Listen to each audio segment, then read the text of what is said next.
Yo, yo, yo, what's up, guys? Good morning. All right. So, it is. Am I a little bit too much to the side? I think I might be. Hold on. Here we go. All right, guys. Here, let me turn this down. It is cold here in Texas, man. It is like 20-something degrees outside. And I know everybody up north is going to call me a big wimp, but, man, it is cold here relative to what it usually is.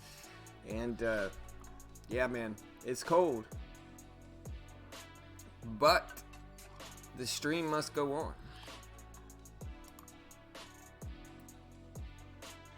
Right, and that's the way to do it, Paul. You know, a lot of the problem with penny stocks is that they move for a week and then they're dead. You know, you never see them again. And at least with mid and high cap stocks, you can actually study them and analyze them and back test them. You know, with penny stocks, you might see them shoot up for a day or two and then you never see it again. It's dead. I mean, actually, to be fair, though, I have seen penny stocks. There's some penny stocks that I saw when I first got it started trading that I still see today. TOPS, DRYS. You know, there's some penny stocks that consistently break out. And when I mean consistently, I mean like a few times a year. So not 100% accurate what I'm saying, but there's options at least. You know. But yeah, I got my flannel on. It's cold, you know. It's cold. Let's look at some gappers. What's up, Bassman? Is it Bassman or Bassman? Is it fish or music? You know.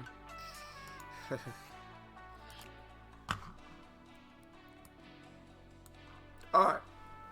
So we got DDOG gapping up here. DDOG. I think we have a penny stock that's moved. Nope. Too boring. All right, we got TWOU, which I'm watching. TWOU is what I'm watching. We got DDOG, watching that one as well. We got LN. Nah, that one's boring. Hold on, guys. My son's coughing.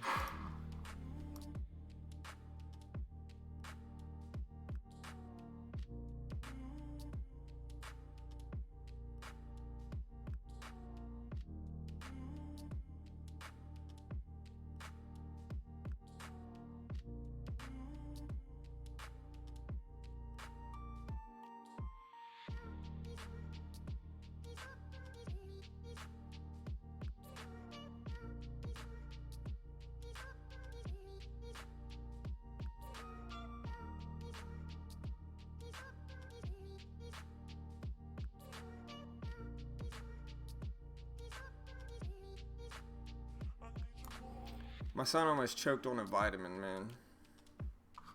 Scary. He's alright.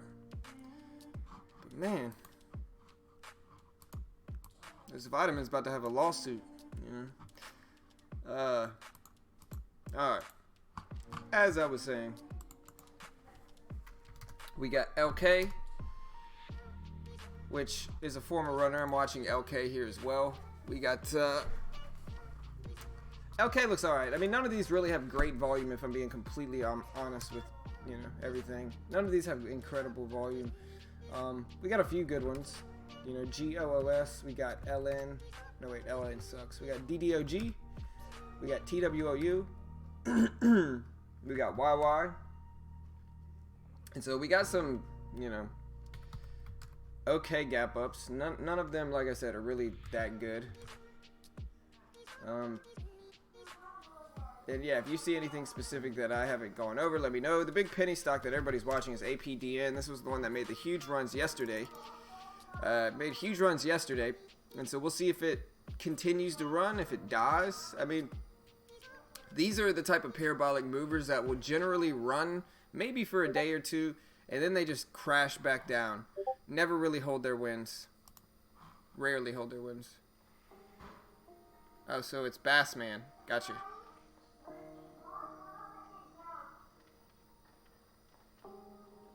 But yeah, guys, sorry, I had to like run off. My son was choking on a vitamin. About to panic over there.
I call them rolling stocks, trading in a well-established range, bouncing back and forth. Penny stocks have no institutional money in them.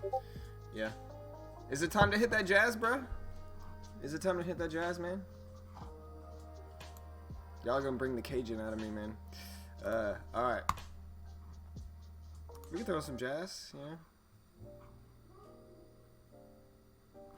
Everybody's gonna yell at me, but I'll do it, man. You know. I'll do it. Everybody can yell.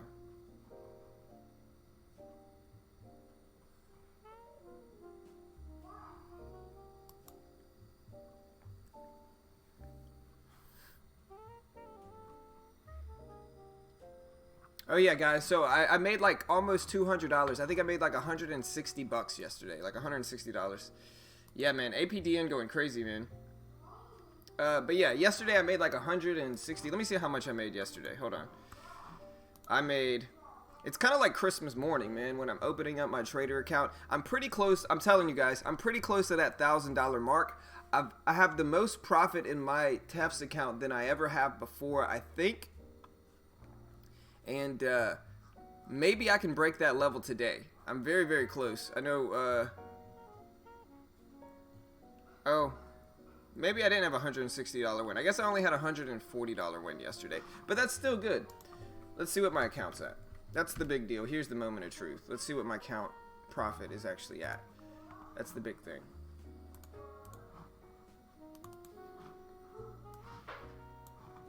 Yes, so I am over $900 in profit. I'm at $921 in profit. Everybody always hates on me, and they always say, oh, I'm spending all my money in commissions. I'm really not. You know, I'm really not. I got $921. If I can make around $100 in net profit today, specifically, I break $1,000 in profit. I'm at $921 in profit. We're going to keep pushing. I'm super close.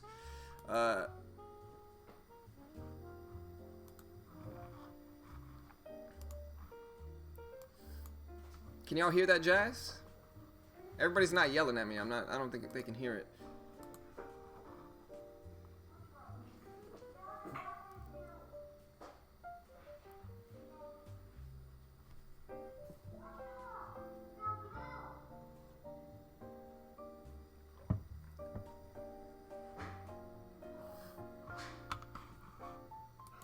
Alright.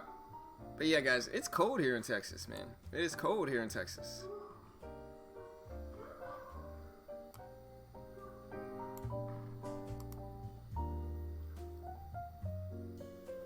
Alright, but yeah, APDN crazy moves. Thing to look at here is the daily chart.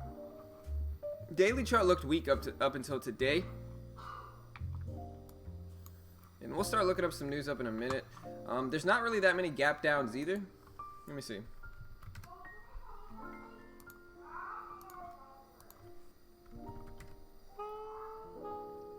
But yeah, there's not really that many gap downs, honestly.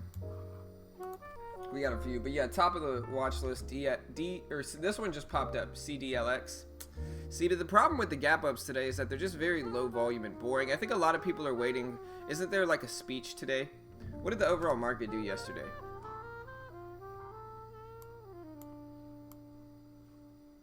I mean, the market dropped yesterday, but we're still pretty close to highs. But yeah, isn't there a speech today? There's a Jerome Powell speech today at like 11, right? But yeah, today I'm watching LK specifically. We got. I guess I'll go ahead and form a watch list. I don't think I've done that yet. What's up, Seth? What's up, Brent? Yeah, I got you.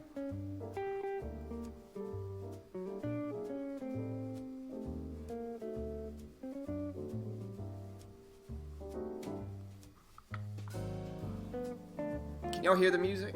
I tried to turn it up a little bit.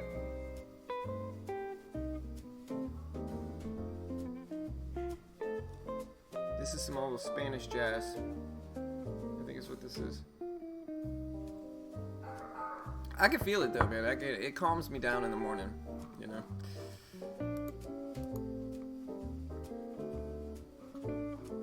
Y'all know I'm from Louisiana, right? So it's like I gotta play some jazz in the morning because it calms me down. Especially if you're trading. If you're trading, you need calm music. You need relaxing music because you need to calm your emotions down a little bit and look at stuff more objectively and honestly. And if you listen to music that's too fast, it's not going to calm you down like it needs to. But yeah, we're looking at LK, we're looking at CDLX now, although the volume is pretty low on CDLX. ONCY is popping up, but there's no volume with it. We got DDOG. DDOG gapping up some. I'll keep an eye on this one. I don't mind the range, and I don't mind the gap up. And if we look at the daily chart, you know, it has a nice little range to attack here as well for DDOG.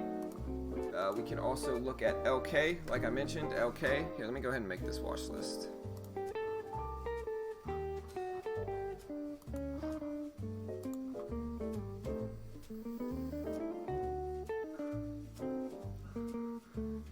Let's see, we got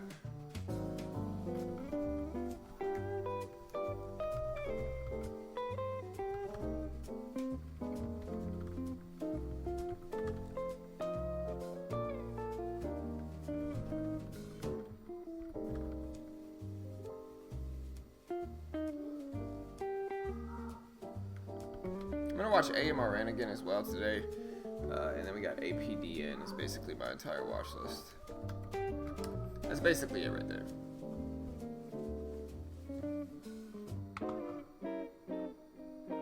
Alright. So. Uh-oh.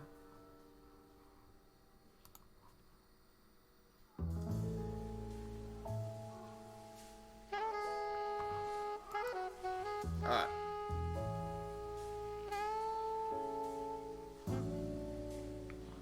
Oh, and Alibaba? I'll have to look up the news. Give me a second.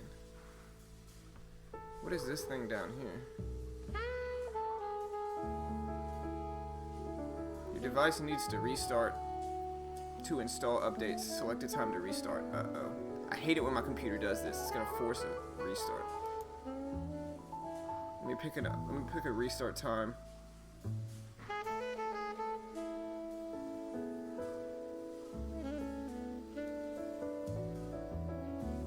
I can pause updates for 7 days. Let me schedule the restart.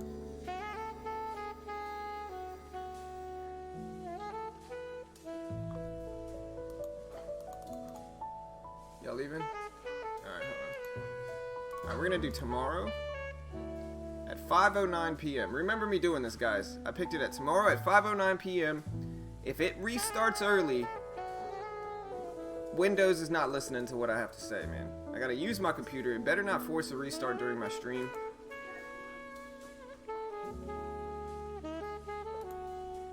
Tomorrow at 5:09 p.m. I'm gonna get out of there. Alright. Nice. Alright, here. Alright. Love you. Have a good day at school. Love you. Alright, buddy. Come here.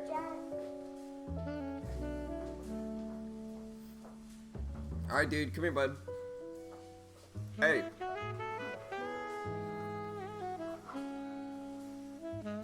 My son doesn't listen, man. Hey, Jack. Hey, come here. This is Epidemic. This is Epidemic Sounds. Hey, buddy. Alright, have a good day at school, okay? Love you. 2, 3. Love you. Thank you for 3 hugs. Love you. Alright. Alright. It's cold. It's like 25 degrees. Yeah. Yep. Alright. Sorry, guys. But yeah, this is Epidemic Sounds. This is actually royalty-free music. So it's royalty-free music, so, you know, I can play it on my streams without consequence because it's royalty-free. I have to pay for it as a subscription service that kind of groups it all together. But it's not bad, and there's some good music. A lot of people like the music I have on here. Love you.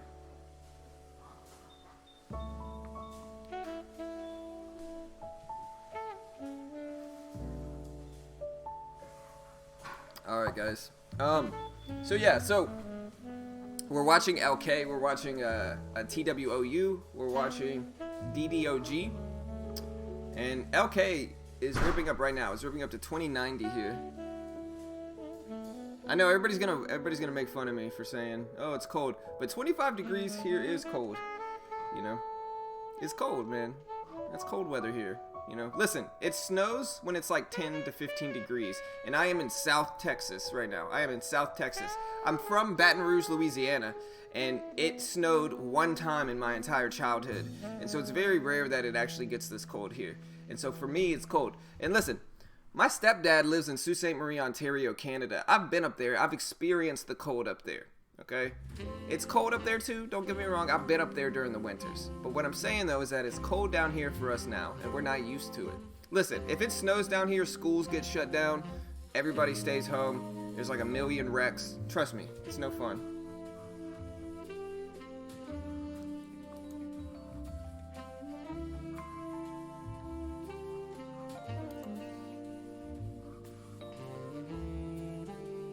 "85 degrees, man.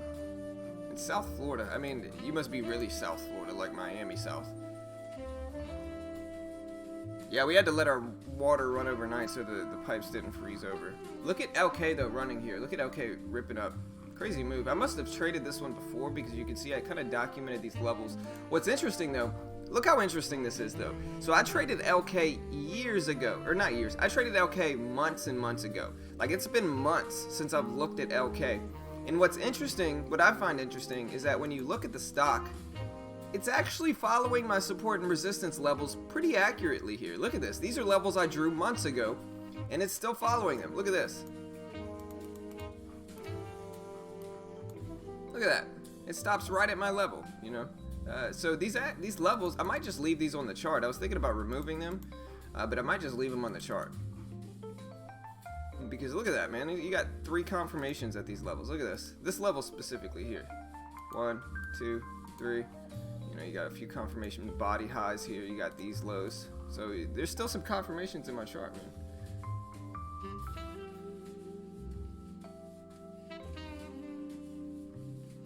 Yeah, for sure. Hey, I'm not here to talk about global warming, man. But yeah, LK ripping up, guys. This is one of my favorite ones. I know it's tradable for me. Like I said, guys, I got to break $80 in profit today. If I could break $80, I break that $1,000 mark that we want. So if I can make $80 today, like I said, my account is at $921 in profit. Or really $922 if you round up. If we can break $80 in profit today, really about $100 in gross profit, that is the $1,000. I break that $1,000 level. If I could break $1,000 in profit today, I break that level. And so I'm going to shoot for it. I'm going to try to break the $1,000 profit level. This has been a long time coming. I kind of finally got out of my slump. I had to build a new system in order to get out of the slump that I was in with trading. And now I'm very, very close to my goal, which was $1,000 in profit. If I could build $1,000 in profit up, then I have a lot of room to take some swings, to take bigger sizing than even I am now, and really kind of go for it with this account. And so that's really what I'm trying to do here, and we'll see what happens. But that's where I'm at now.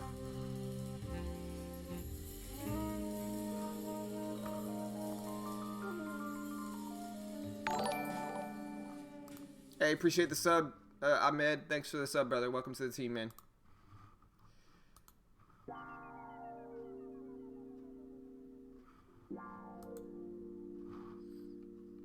Alright, guys. Let's hang out. We got a few minutes. We'll start looking up some news. I guess I'll start to look up some news early if we can. Came about the womb of man with everything that you demand. Let me see where Mitch is at. Say I had a plan way before I had a fan. Someone probably called. Look at LK, man. LK is ripping up here. I gotta look up this news a little bit early. LK is just ripping up. Let me turn this down so you guys can hear me read this news. But LK is just ripping up early here today, guys.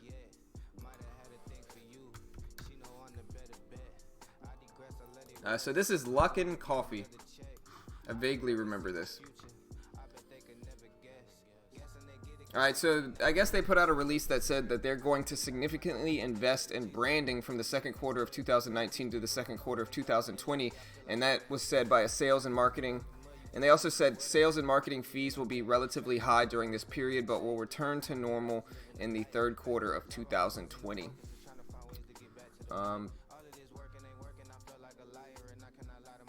Yeah, so this one's ripping up.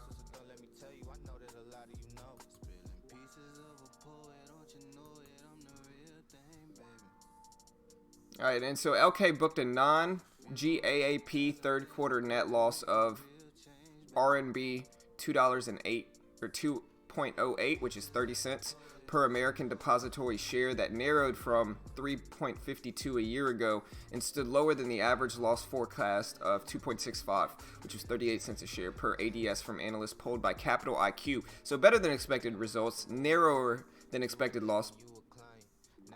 And it's running up here, guys. Revenue also went up from 1.54 to 240.8, so big increase in revenue in the third quarter of 2018. And they also beat the analyst estimates for that as well. So better than expected results for LK. And look at this thing just run up here, guys. I mean, it had mixed earnings, but I guess people are having a bullish sentiment. And I guess these levels are just not going to be super significant anymore because this thing just blew past all of it. Interesting.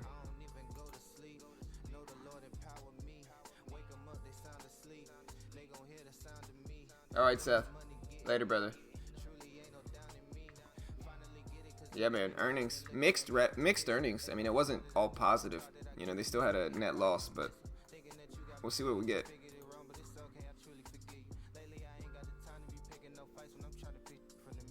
We'll see what happens, but I'm going to watch it for sure.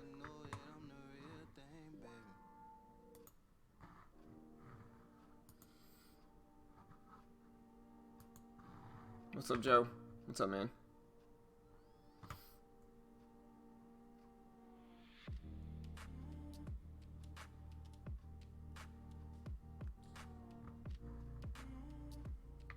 But yeah, we'll see where LK stops. Huge run. What's everybody else watching? Let me go ahead and build my watch list. I forgot to kind of do it. Oh, no, I posted my watch list, right? Let me find it. There it is. All right.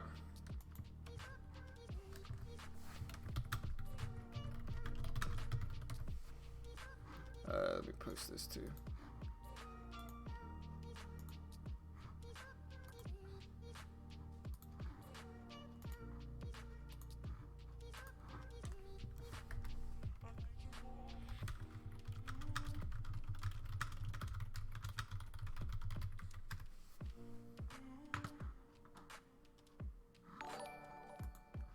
Hey, appreciate the sub.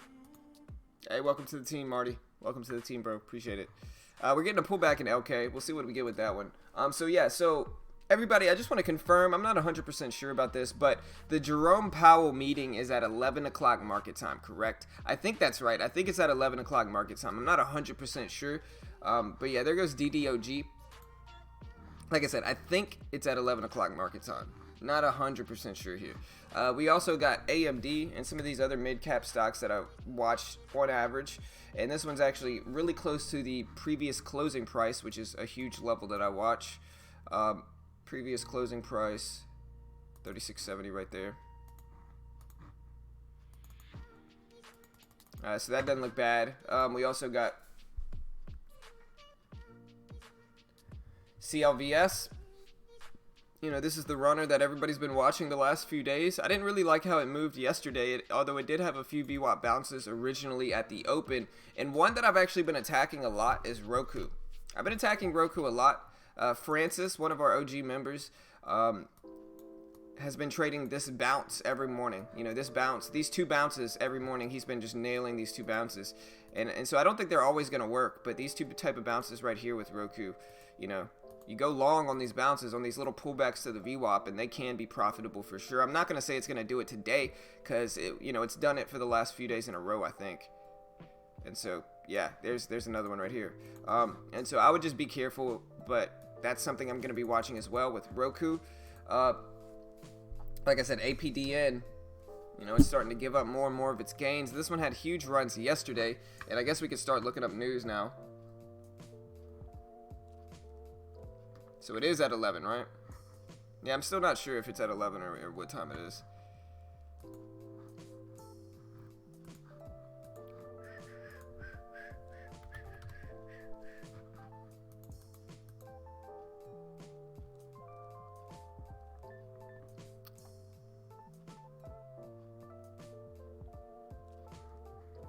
All right, guys.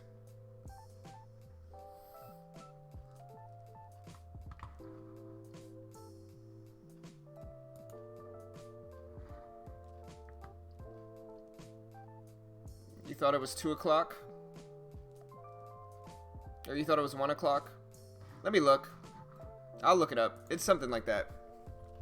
I know I'm gonna look like a cyborg while I look this up.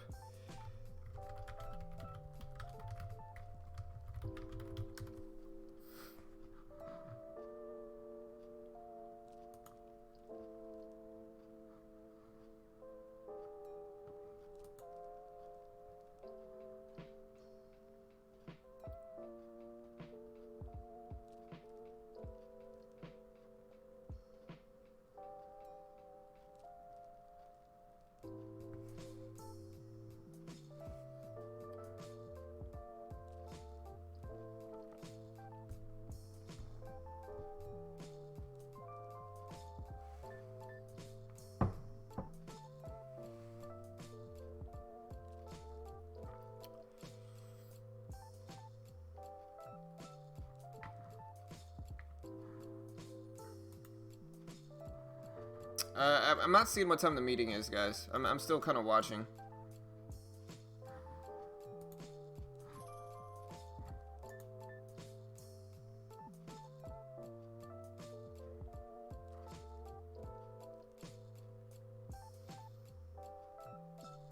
I guess I'll have to put in the date, which is the 13th.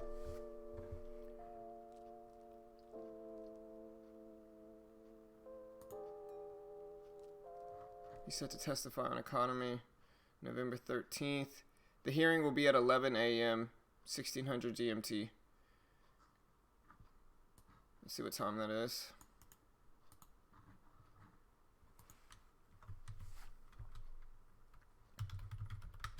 Yeah, I don't know what time that is. I mean, it says it's today, but I don't know.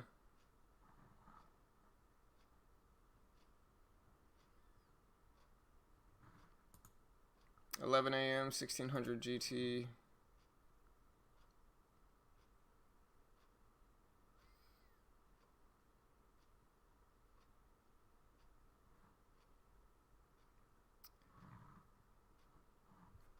I can't figure this out. If anybody knows what time that is. They say this is the time. Let me post it.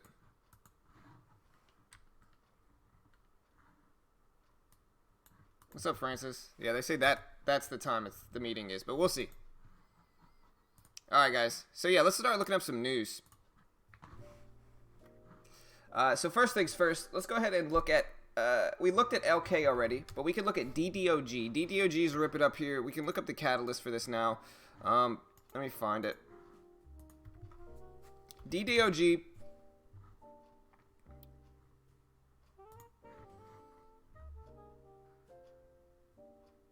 DDOG is up after reporting better than expected Q3 sales results. So DDOG is up on positive results as well.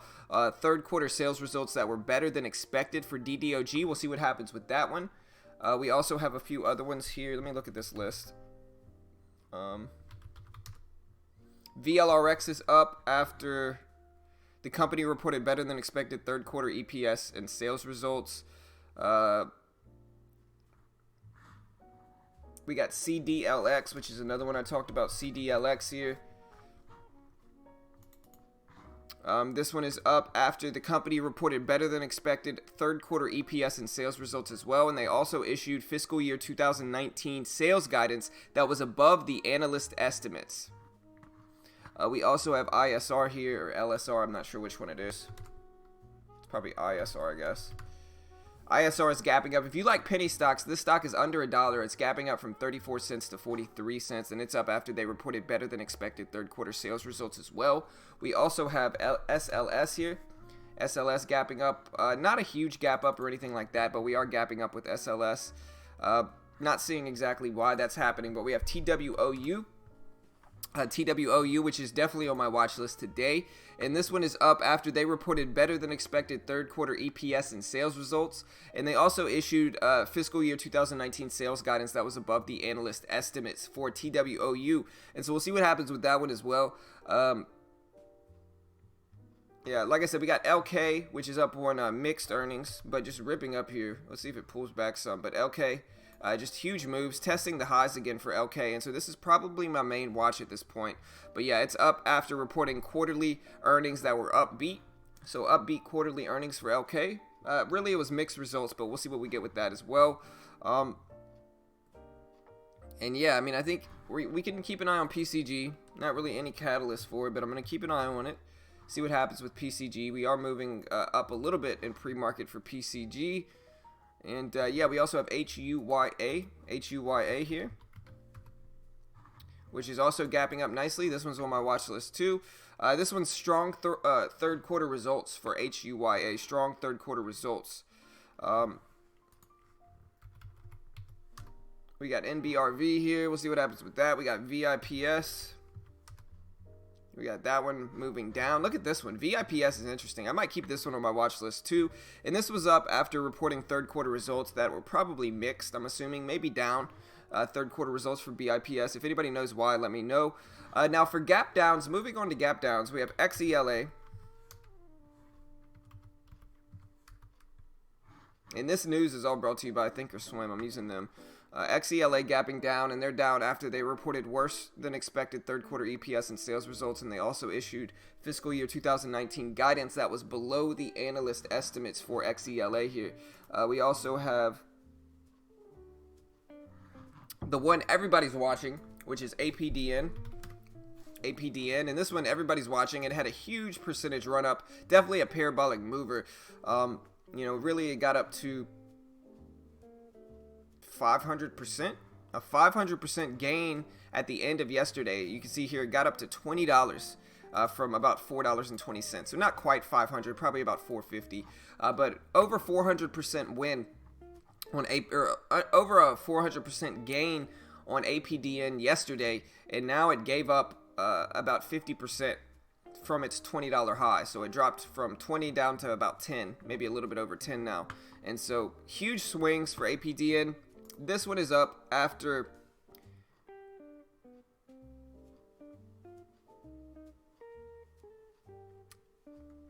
I don't know why this one's moving.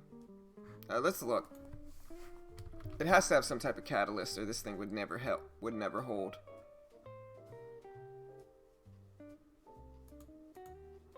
Wait, does this just not have a catalyst?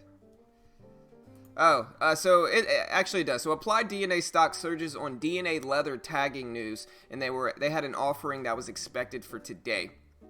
I don't know if anybody caught that, but that's probably why this thing is selling off. They announced an offering potentially today. At least they were honest about it. But yeah, so do understand that. But yeah, what caused this initial catalyst was that they announced that they had been successfully using a unique, quote, DNA tag, and this is from BZ Newswires, and it says, quote, after the company announced it has been successful at using a unique, quote, DNA tag to mark leather so it can be traced through the supply chain for more reliable proof of origin for leather. And so very interesting here for APDN, end quote. We'll see what happens with that. Honestly, it just seems like a pump. Most of the time these don't hold their wins, but we'll see. We also have GOOS. I don't know if I looked up the news for GOOS here. Whoa. GOOS gapping up some. We can look up that news as well here. Let me find it.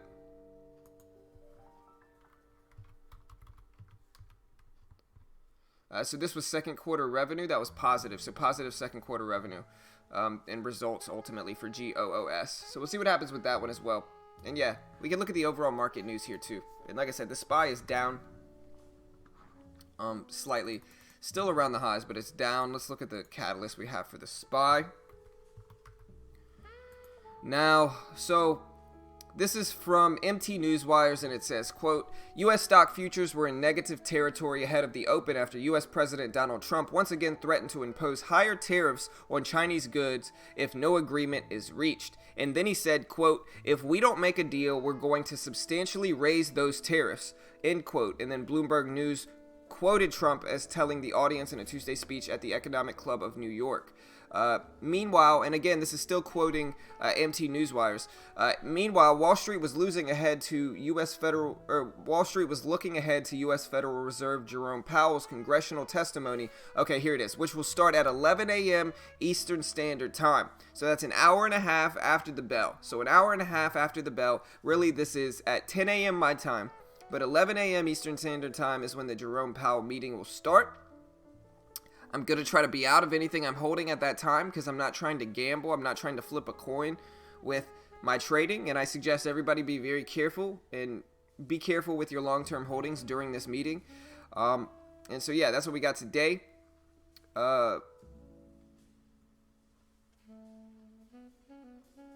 Financials was relatively quiet. I think a lot of people are waiting on this news to come out. We have crude, which was down 0.7%. The United States Oil Fund was down 0.6%. Natural gas was down 1%. And the U.S. National Gas Fund was down 1% as well, with gold up 0.9%, silver up 1.5%, and some of their ETFs that are up as well. So we'll see what we get. That's the market right now, team. Like I said, let me know what your main watch is, guys. Let me know what your main watch is. What's up, Abby?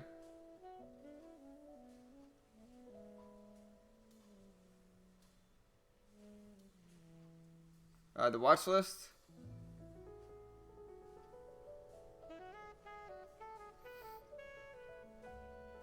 Yeah, what's up, Jacob? What's up, man?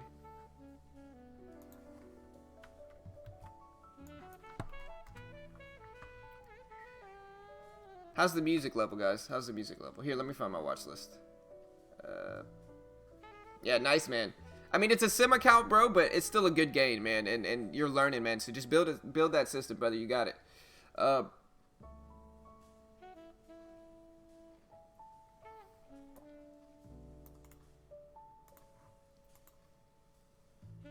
And thank you for being honest about it being a sim account too, Jacob. You know, you got a lot of people that'll... Let's just say I run into a lot of people that are just kind of BS artists on YouTube. And I'm not saying anybody here is. I'm just saying I run into a lot of people that are like, oh, I made money on this and this and this. And so I appreciate that honesty, man. But nice work, bro. Huge gain. Congrats, man. You know, learn from whatever you did right in that situation and just try to repeat it, brother. But nice work, man.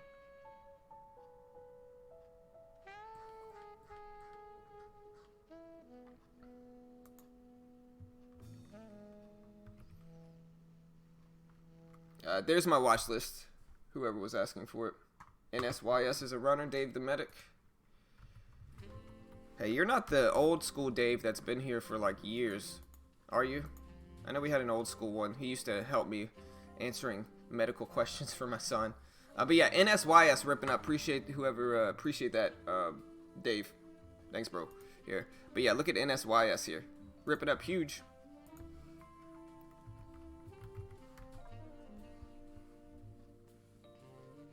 So yeah, they are up after they reported higher than expected earnings for the quarter.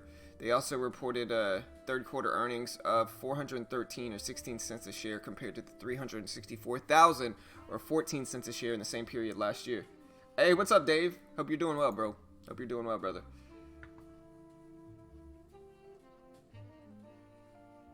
Yeah, that was the news on NSYS.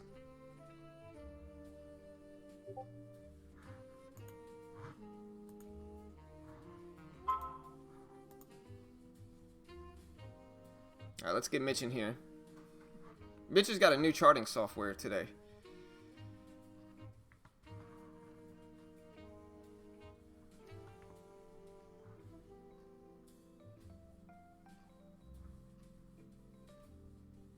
A download? I got Zoom already. Why is it acting like I need a Zoom?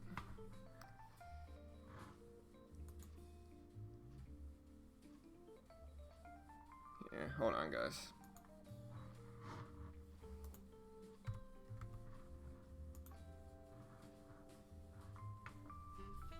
I've been using Microsoft Edge just because it uses less memory until I can upgrade my RAM, because I think I'm only running on 12 G's of RAM here. And so I've been trying to avoid using Google Chrome since it just uses a lot of RAM. It's obviously the best browser, but it just uses so much RAM, man. that. I just want to use Microsoft Edge while I'm streaming specifically to keep my computer from just freezing up.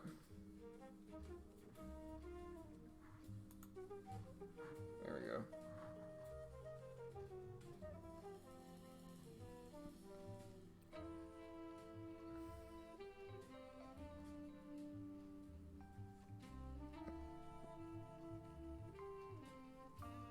And then once I get Mitch in here, there we go. Look at that new screen. Look at Mitch's new screen, man. Mitch is using TC2000. Look at that new screen. I like it. I like it. Get my test stuff up. Yeah. Hold on. Let me get the volume right here since we got some jazz playing in the background.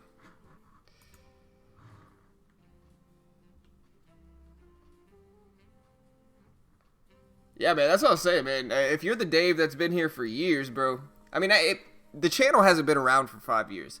But I did have a Dave that's been here since I started streaming like 2.5 years ago. And so that's why I was asking. And I knew he was a medic. And so your name being Dave the Medic, I was like, hey, is that the same Dave? I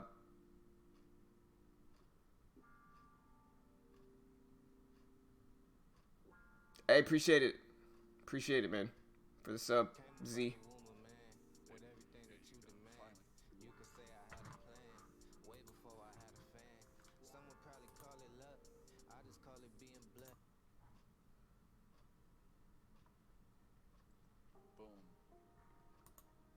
Hold on. Trying to change it up today, man. Yeah, I know, bro. I like it, man. I think it's a good idea. I think that I think you'll probably have the same. The big thing is that for your charting, you'll be able to have the VWAP in pre-market, follow pre-market levels, which I think is one of, you know, my VWAP. Like our VWAPs have always been a little bit different. Whoa, look at GOOS tag here, but yeah, NSYS is up. Again, let me see the news. After they reported higher earnings. That goose. Yeah, man. It's up after reporting, or NSYS is up after reporting higher than expected earnings. GOOS tanking here. Look at that. Big drop. Alright, let's pull up some of the news here. Whoa. Alright, so Goose reported quarter 2 results. Yeah, but something's happening now from it. They pulled. It looks like they pulled the. They definitely pulled the bottom on this one, guys. So Yeah, let me look at the chat. 41.03. I'll find out what's going on here. Give me a second here. Alright, yeah, let me know how the music is. Let me turn this down so. There we go. That should work so that you can hear the music. And Mitch, say something, Mitch. Everybody, let me know how the volume is. What's up? How we doing, traders? Good morning. Good morning. How we doing out there?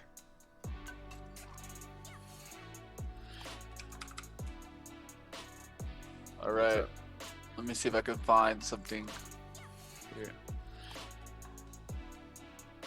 Z says, hey bro, fellow small accounter here practicing in Assimilate League to get ready for no PDT and CMEG. Hey man, good luck, bro. Hope you do really well, man. Something came out for GOOS though. I don't know what news dropped for it, but something did.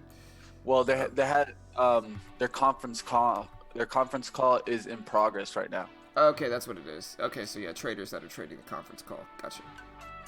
All right, I'm pulling up the. We're gonna throw Mitch up with his new charts, man. Check out Mitch. Look at him shining over here with his new charts. I like it. Let me make sure you can see the new charts.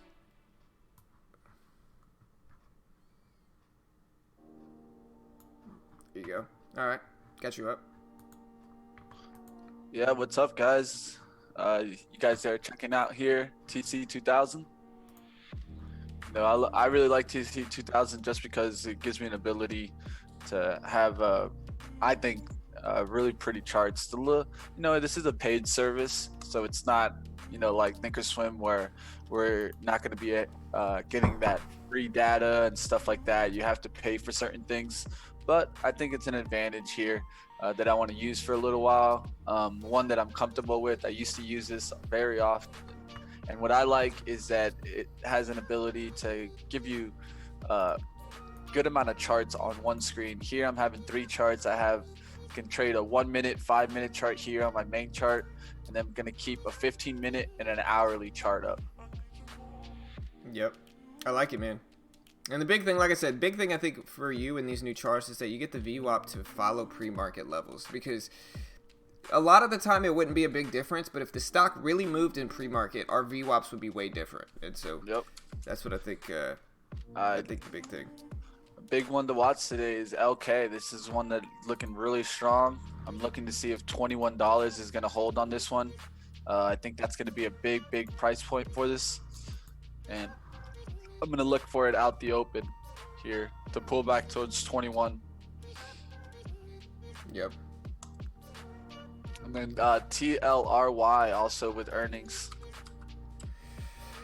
Yeah, so Dragon had a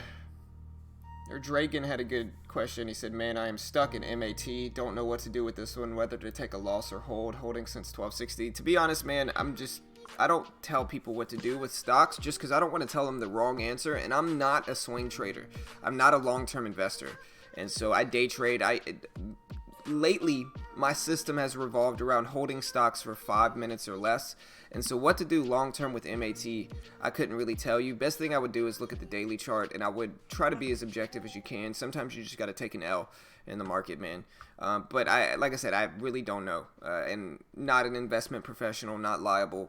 You know, always got to make your own assessment. Yeah, Luke, that's really what I asked Mitch too, is why not use Thinkorswim. I think, from what he told me, it's like $20 a month though. And I think in order to use Thinkorswim, you have to deposit like $20 anyway. And so I think if you're going to have an option of doing it, you know, you might as well go with TC. To me, it's kind of like always, guys, paid free service. It just kind of gives it away there. Free service, you get what you get, you know. I think Thinkorswim is a very viable option, but I do believe in the long run, this is a really good viable option as paid data. I think the data is faster than Thinkorswim. I think Thinkorswim lags sometimes, but that's just normal. With any free data kind of platform, you're going to get some kind of lag, some kind of expenses not being used towards the speed of the platform. And overall, I've used this before and I really like it. It's what I first started with. So it's kind of like John with Thinkorswim. That's what he first started with, and that'll probably always be his kind of go-to. That's my baby, you know. I love Thinkorswim. Even no matter what platform I use, I always use Thinkorswim for charts, because it's like, because here, like, trading is about conditioning, right? Trading is about conditioning yourself to make the right decisions and to do the right things. And with that said, if I'm conditioned to watch specific patterns on Thinkorswim, and that's what I've been using for years, and that's what my brain is kind of conditioned to follow, then that's what I'm going to do. I'm going to use Thinkorswim. It doesn't matter where I go, what platform I use. I'm just used to using Thinkorswim. It's what I've used for years and years and years, and I see the patterns the most clearly on Thinkorswim because that's what I learned the patterns on. And that's one of the most important things. Like, that's what I learned the patterns on, and so I'm just helping that conditioning in my head to like make the right decisions with these patterns using the same platform that I'm the most comfortable with. And I think that's a big thing that is rarely talked about in trading too. You know, one of the things I really like about TC and Thinkorswim, most people don't understand, but with Trade Ideas, there's really cool features. Just talking about some features that Trade Ideas has, I know a lot of people are using kind of the drive, the winner drive. So with Trade Ideas, you can actually link these charts together with Thinkorswim also, so that when you have scanners and alerts and Trade Ideas, like we have those scanners and alerts, you can click on the stock and it'll actually change it to the chart from your other platform. And I think that's one of the great features that Trade Ideas has. Definitely check that feature out, guys.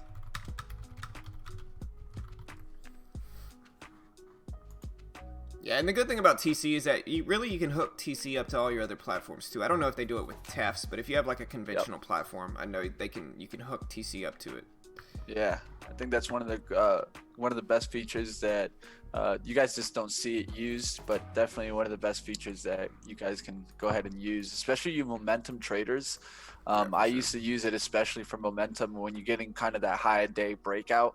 You don't want to have time changing charts. If you can just click on symbol and it goes to all your charts, that's always going to help out. Right. Yeah. So Nitron today says- we're looking down, man. Looking down, at least to begin the day. But you know how that's been lately. A lot of pullback buying. So we'll see what happens today in the environment. Yeah. Look at GOOS here, man. GOOS.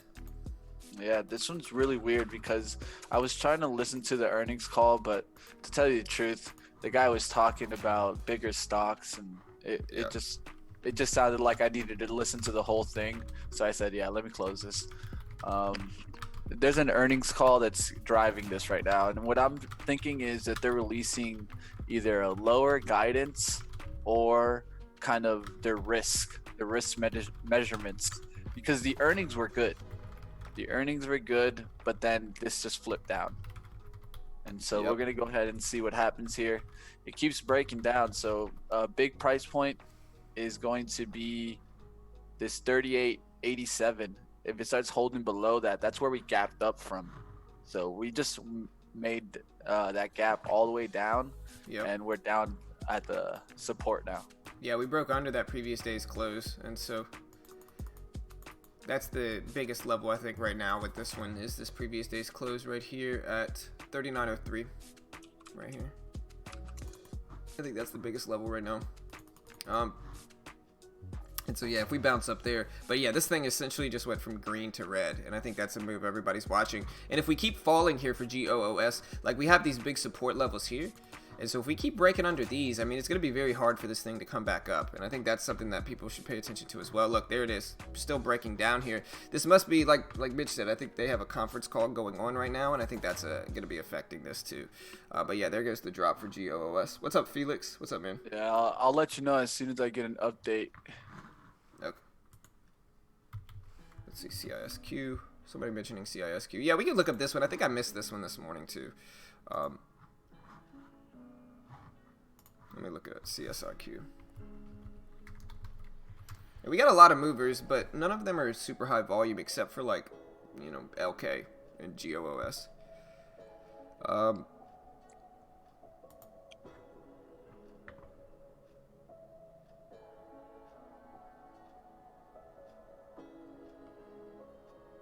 CSIQ reported worse than expected third quarter sales results, and they also issued fourth quarter guidance that was below the analyst estimates for it. So be on the lookout for that. But yeah, it's starting to rebound up. We'll see what happens with it. APD and now at $7. Remember what I said this morning, guys? I kind of called this one out.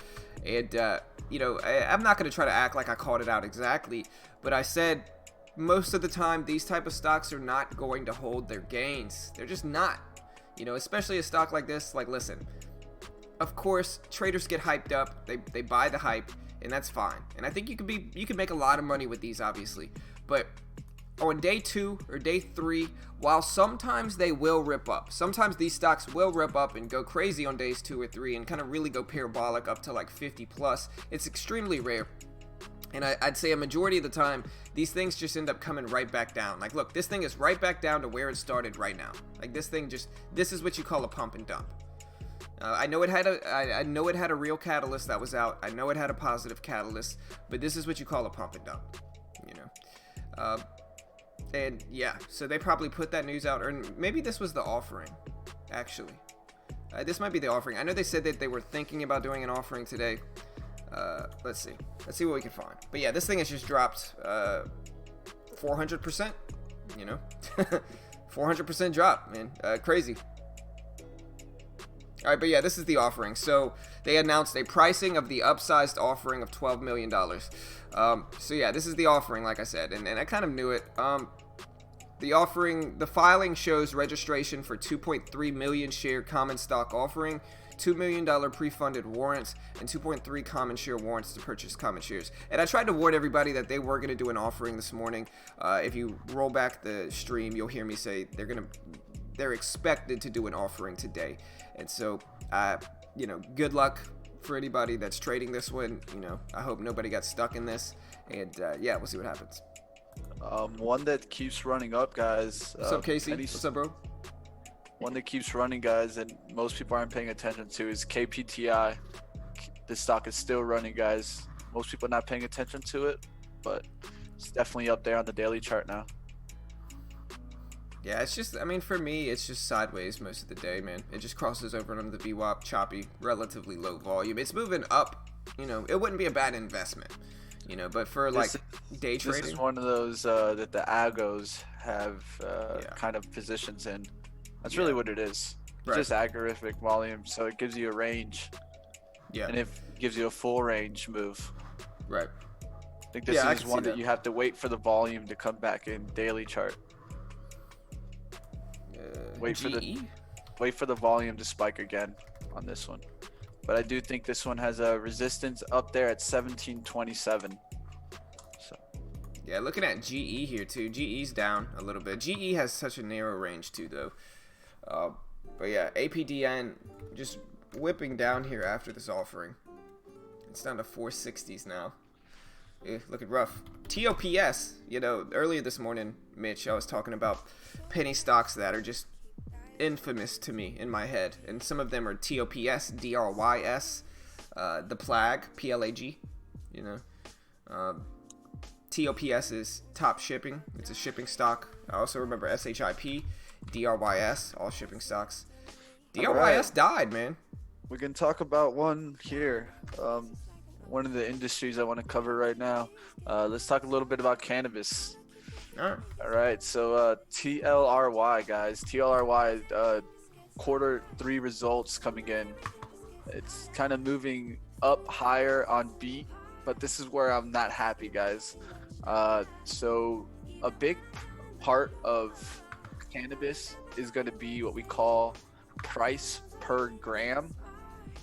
You know, cannabis is usually sold by the gram, so this is one of the biggest things that they look at. And the net selling price per gram was at $3.25, which is actually down from year over year from $6.21.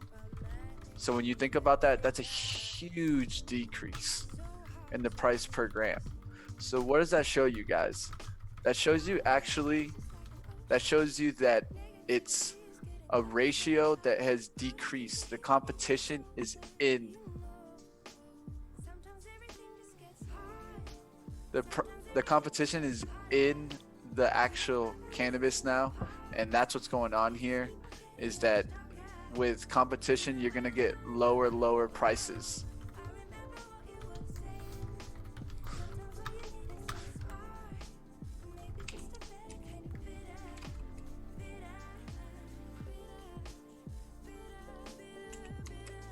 Yeah, man. I mean, if you look at TLRY, this one used to be what they considered the alpha stock. We'll see what happens. We'll see if it comes down. You can see the long-term downtrend in these too, man. Like, look at this. Like, look at the trend line. The trend line is actually held long-term in the downtrend for TLRY. So interesting for sure.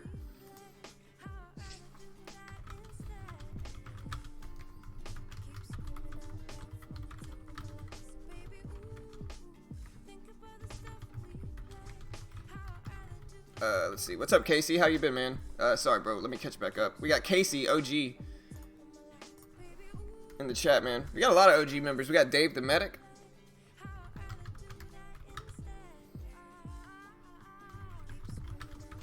All right, another one I'm going to be watching today is to see if what's going to happen with Twillo.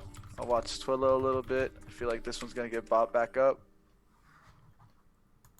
TWOU? Or no, TWL. Yeah, TWLO, right? That one doesn't look bad. Huge move yesterday. I'm assuming that's after Trump spoke, unless it has some other type of catalyst out. Any thoughts on AU? Yeah, I mean, Craig, Mitch and I actually trade cannabis a lot. You know, we probably trade cannabis a bunch, and we used to trade it more. The sector has kind of slowed down a little bit with cannabis, and so that's the issue, is that it kind of slowed down some. And so it's just a little bit more difficult to trade, but I had my biggest win this week was actually on cannabis. If I look at my, let me see my P&L here.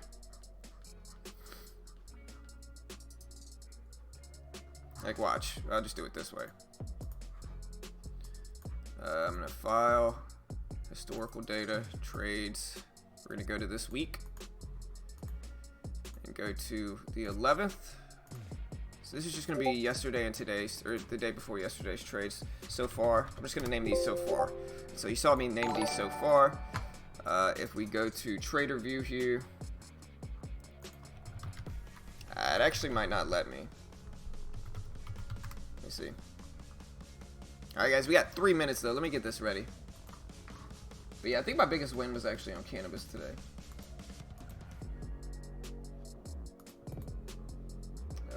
Let's see, we got default. There we go. Let me get this ready before I look at this.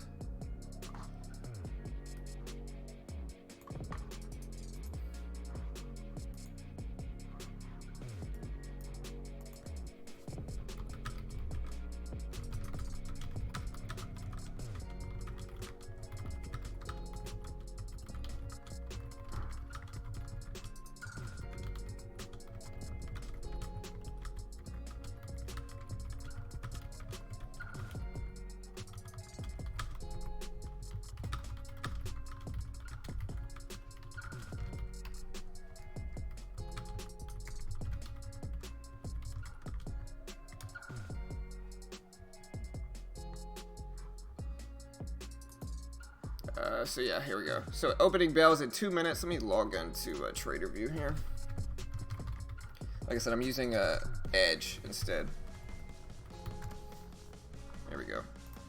Make sure this is the right one. I know I had multiple trader view. All right. All right. So yeah. So if we look at this, watch. I'll show you guys. Whoa. Does TC do? Oh, it does do it. Okay, cool. All right, but yeah, we look at this. We go to browse. It's a little bit different actually. Go to so far. Look, it says so far. Well, you guys saw it said so far. We go to upload. Alright, and so yeah, my biggest win was actually yesterday on CGC. And so CGC, I made 230 bucks. We got a lot of options, but yeah, that was my biggest win this week, was on CGC, which has made $231 in gains. And so not too bad. Alright guys, we got less than a minute. Let's do this, team. Let's do this. We got this. Remember, guys, to hit that subscribe button. We day trade live every weekday morning for free on YouTube. And so hit that subscribe button if you haven't already. Click the bell to turn on notifications. Let's try to make some money today, team. I'm going to be watching LK. I'm going to be watching these cannabis stocks as well. Market is opening up soon. So good luck, guys.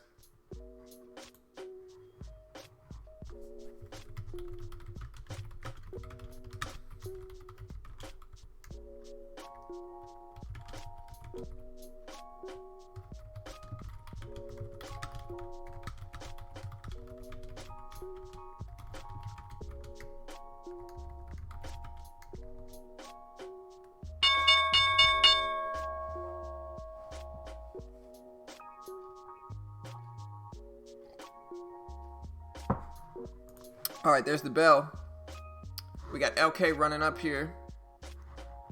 We got Roku dropping here. I'm still watching the SPY.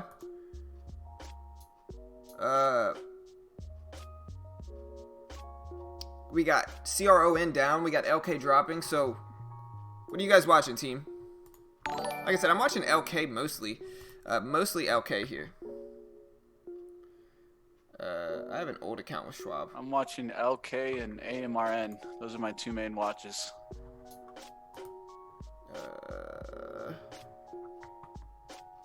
TWOU. We got GOOS.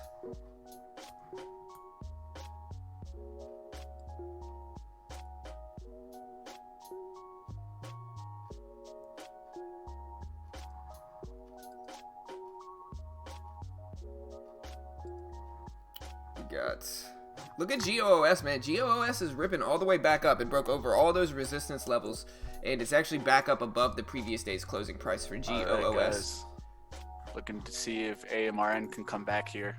Big drop there. Yeah, AMRN. It's too bad you missed yesterday, man, because AMRN actually had a big day yesterday. It ripped up. I almost wanted to Yeah. text you and be like, I- hey, bro. I talked about it. I talked about it on Monday that the earnings were coming out. I gave you guys a little pre-warning. Yeah, today we got the Jerome Powell meeting, man. It's at 11 a.m., so we got to watch that. LK looking good too, guys. Looking for this one to pull back to $21. That's where I'll look to see this one do a red to green move. Looking for a red to green move in LK.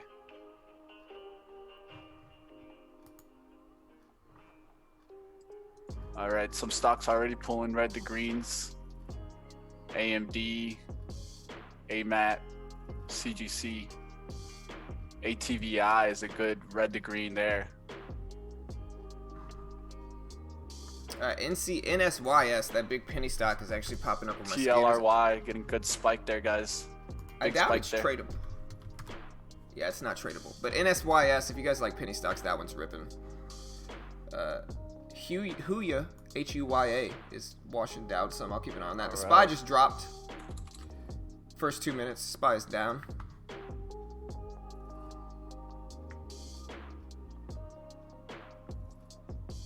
All right, here guys, $21. Looking for to see the bag buyers step in here for LK.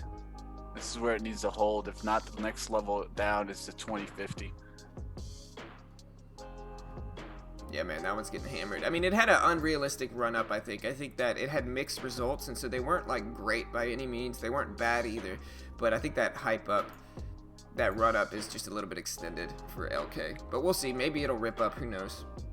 SPY just completely turned around and pulled a red to green move, and now it's up to 3.0. It just broke highs the last minute.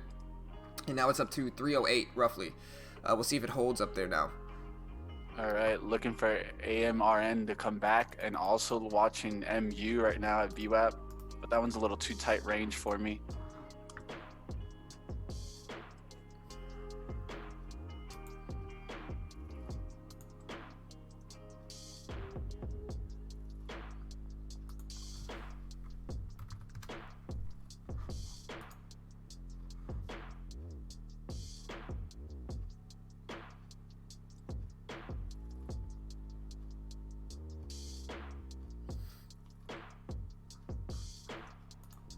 All right.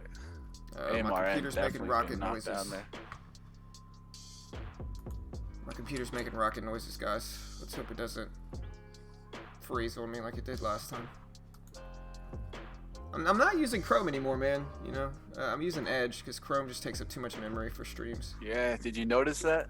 Honestly, bro, yeah, man. And that's why It's I like. ridiculous. The code. I had to use Edge, and I don't like. Listen, I like Chrome. I think Chrome's the best browser, obviously. And like on my laptop, which is an SSD, you know, I've got 32 Gs of RAM on my laptop. It runs fine, but on my desktop, which only has 12, you know, Gs of RAM, it doesn't. And so, I'll just say that. And I love you, Google. Don't hate me, Google. You know, I love you, Google. Don't hate me, man. But yeah. All right, watching LK come back there. They got the bag buyers right below it at 2090s. There you go, looking like a red to green move here. Yeah, look at the market ripping up, man. The market's up to 309s or 308.50s, almost 309s. Huge run. All right, Early in I'd the like to morning. see a pullback here in LK. Look at TWOU, Mitch. That one's kind of looking a very conventional looking VWAP fade right now. All right, AMRN also coming back there. 20, I got VWAP at 2114.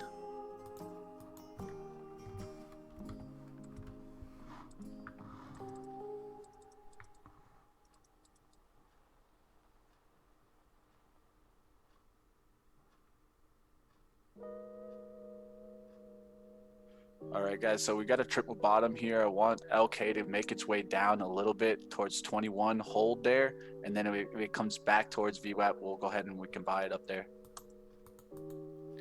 Little pullback here and then a spike. That's what I'm looking for.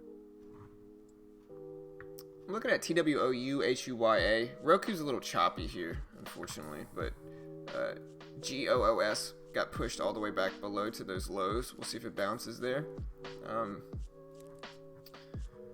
CGC just broke lows, starting to flush, but it needs to pick up some more volume.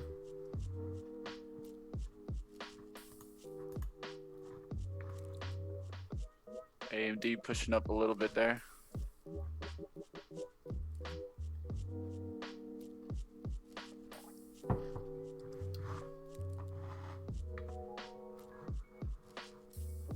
All right, guys, there's LK pushing up there for a red to green move. It pulled back right towards that 21. Maybe should have tried to take an opening red to green move there. Not used to taking that kind of buy, but definitely you could see it on the kind of 15-minute chart that was available. Yep.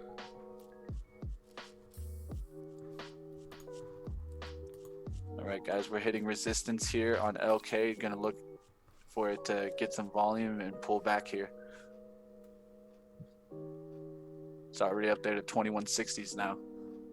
Definitely a red to green move there. Just never taking a trade. Not used to these that often, but it was the right approach. Just didn't take it the right way. Gonna look for AMRN.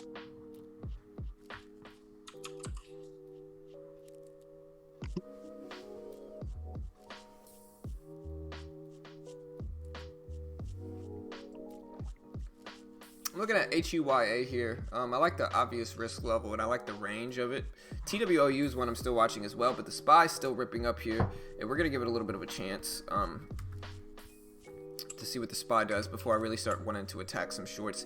I don't mind a few of these. Roku just ripped up here as well, but yeah, the SPY's up to 308s. Let's look at the pre-market levels right now for the overall market. I think there's a big one here for the SPY. Right here at around 308.25, that $0.25 level. I think that we got some other levels there. Let me put on some more jazz.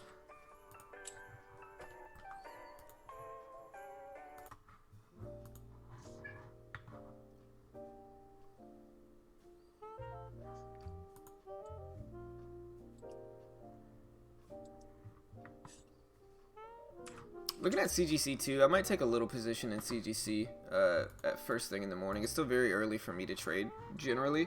But if CGC can bounce up to 08, I'll consider it. The only issue is the spread. The spread's not great. It's about 4 or 5 cents. But it doesn't look terrible either, by that logic. Let's see.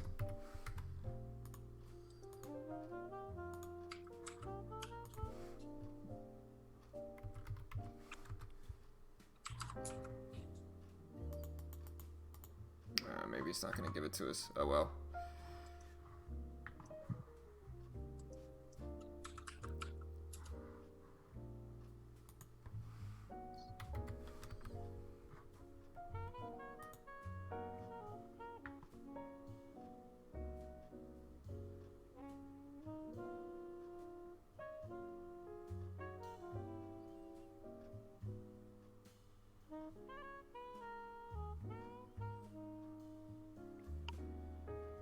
There goes CGC. Man, and it never quite got to my entry, so I don't really consider it a miss. But it's unfortunate it never got to my entry. Still kind of watching HUYA. We'll see what we get with that one. I'm just going to be patient with it. And like I said, I mean, I usually don't trade huge sizing this early anyway, and so I usually try to wait a little while and you know, take my swings then. But we'll give it some time. I have an Instagram, yeah. But I don't know where it is now. I'll post it later maybe. I have a Twitter. If you want to follow me on Twitter, it's @BeginnerTrades. You know, I'll post that if you want. Like I said, I don't have Chrome up, which is my usual platform or my usual browser, and so it's hard to pull it up. But it's @BeginnerTrades. This is my Twitter handle.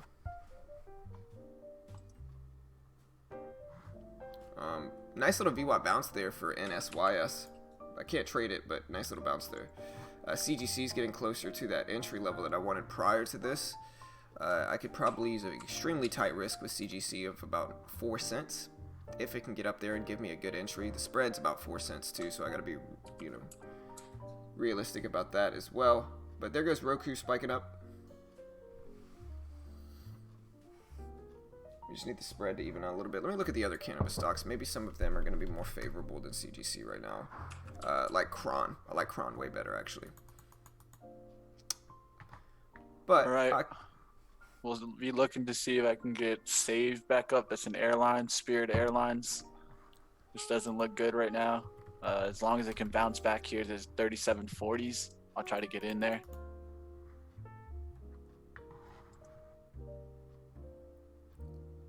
See some other airlines here. All right. No. Yeah, some airlines down here. Gonna pay attention to them. Alright, there's a rip up in CGC. I guess I could start to take a little position here, like 100 shares. And, you know, yeah, I'm down immediately $5, and then maybe I'll jump in with another 100 or so if it can give me a little bit better entry. But just jumping in with a little position early this morning for CGC. Just kind of having some fun with this one. It's not a huge trade. And we're going to see if we get that flush down, get a little win here under my belt.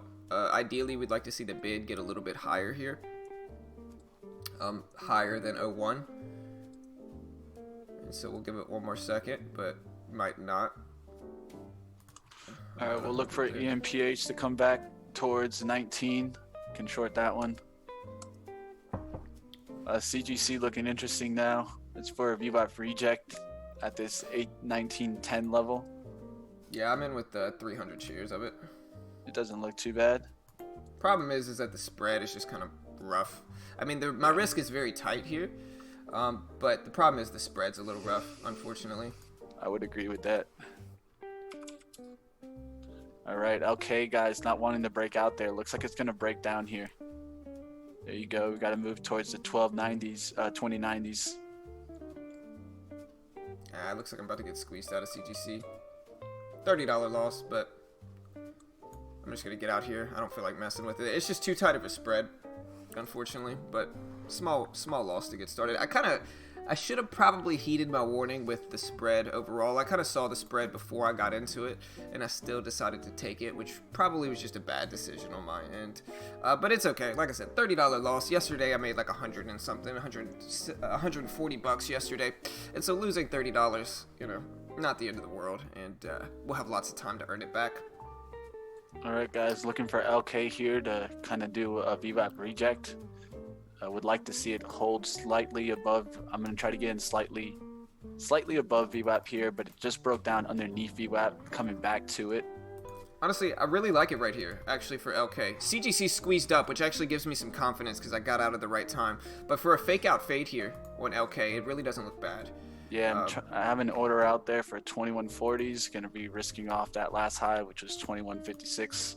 See the range. The range isn't that bad either. I mean, it's not great, but it's not terrible either. Whoa. All right, let's see if we get in here. Okay, got a fill there. Bitch is in here. Throw you up. All right, guys, just don't want to pass the 60s here. 60s and we'll get out.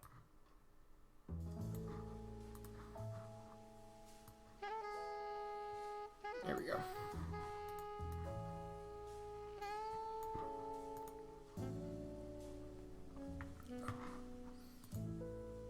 Small trade here, guys. Just risking off of this level here.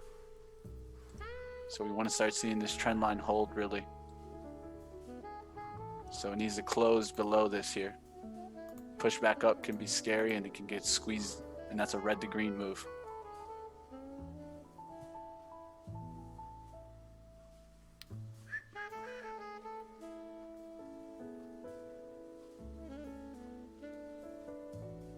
China deal breakdown takes all chip stocks lower. Yeah, MU AMD. There you go. MU crashing there. Let's see if AMD kind of follows. Yeah. Probably AMAT following also. Yeah, I haven't been watching MU as I usually do. I generally will keep an eye on MU, but I haven't in the last few weeks for some reason. AMD looks strong. I think AMD is a US stock, right? It could be, and I think MU, let me see, I'll have to look it up, but AMD is essentially following the overall market today, and the overall market originally ripped up, and it kind of looks like a VWAP bounce to a certain extent. All right. Just got to hold tight here on LK. Don't want it to push back up here. Just want it to hold this level, this 2150, and reject here.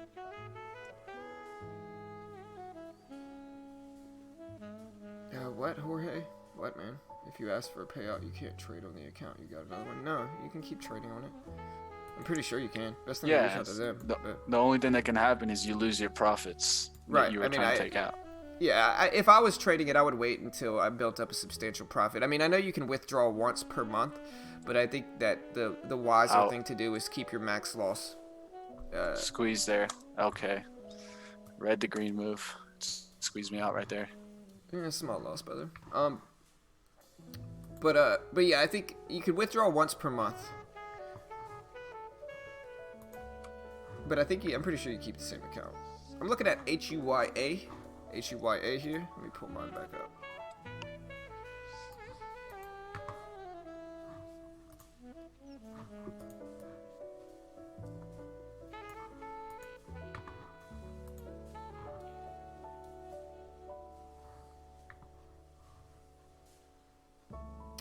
CGC completely ripped up, so I'm glad I got out when I did. I think I might look for some VWAP bounces now, or I might just wait for the stock market to pick a direction overall. Save is up there to the VWAP, but the volume's just so low on that one.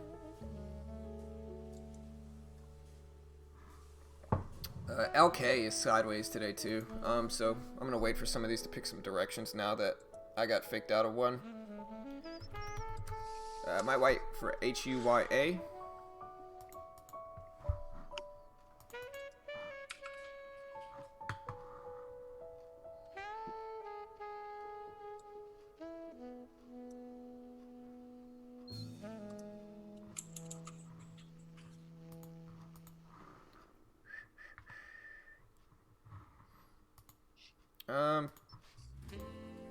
AMD doesn't look that bad. I know the microchip sector is going down, or at least I know MBU is going down. But AMD doesn't look, it doesn't look terrible.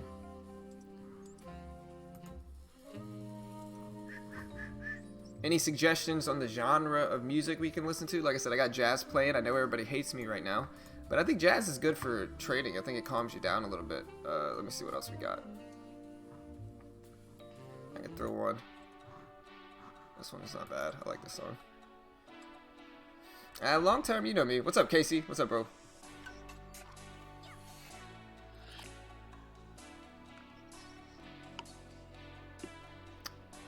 Correct. And if you bring your max, so say you make $1,000 in profit, you bring your account up to 15K, then your new max loss is 1,700. So it stays at 13,300 is your max loss essentially. Like I said, it's always best to reach out to them and ask them, because I mean, this is all, I'm not 100% sure with any of this. Best to reach out to them and have them kind of clarify a lot of this stuff. And I'll post this link if you do want to check that out. But yeah, I mean, I think that you can I know you could withdraw once per month, and that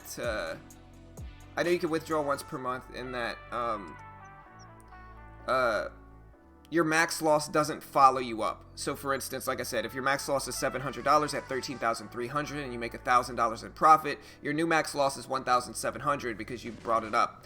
And so yeah, that's how I think it goes. Jazz feels like I'm in an elevator. Yeah, that's right, Tyrell. Jazz is good for the soul, bro. Too calm? Nah, man. Like I said, I think I said it yesterday. If you don't like jazz, I'm just going to assume you're a bad trader.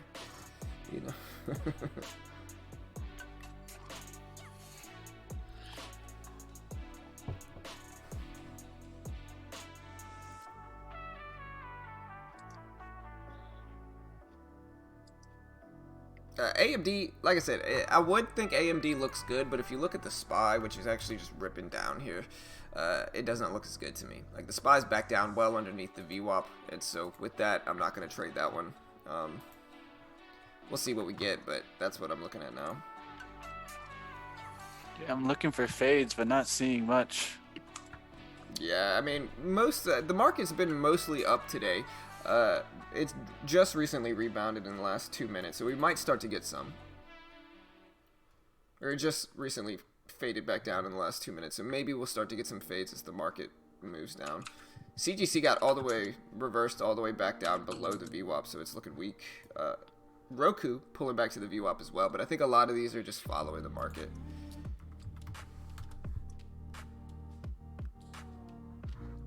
So we're gonna wait. CLVS is popping up on my scanners though.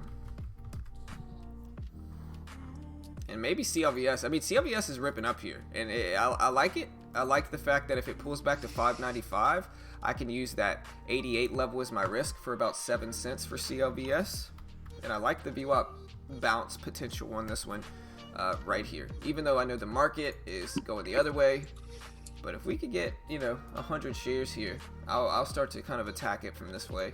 Just a small range, and I'm risking like 10 cents. But we'll give it a shot here.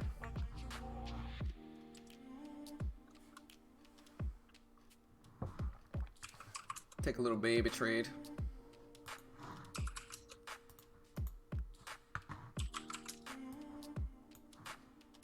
Hey, nice, man. He says, hey, I love watching you do this. I'm learning a lot. Nice, man. That's what we're here for. Yeah, man. We are on the TAFS and TradeNet platform. I'm using Thinkorswim for charts. So the right side here is Thinkorswim. And I use them for charts just because that's what I'm the most comfortable with. But my platform is TAFS, which if you want to check them out, there's the link. A lot of benefits. There's no PDT rule. You can day trade short stocks. Operates like a prop firm, like we've been talking about. So there's a 70-30 split. There's a max loss of 700 with their base package. But for $400, once you're approved, you get 14,000 in buying power, no PDT rule, shorting ability, pretty cheap commissions, day trading course, access to their chat room, and a demo account for less than $400. And I think that makes sense. So if you want to check that out, there's a link. All right, guys, my short here in AMRN, if it holds here at 2010s, 2111s. All right, I added another 100 here to my CLVS trade. I'll throw Mitch up, though. I think he's probably an objectively bigger size than me. Yep, jumping in there a little bit there. Starter put on AMRN. Yeah, you're interested in a bigger range stock than me, too, so I'll throw you up.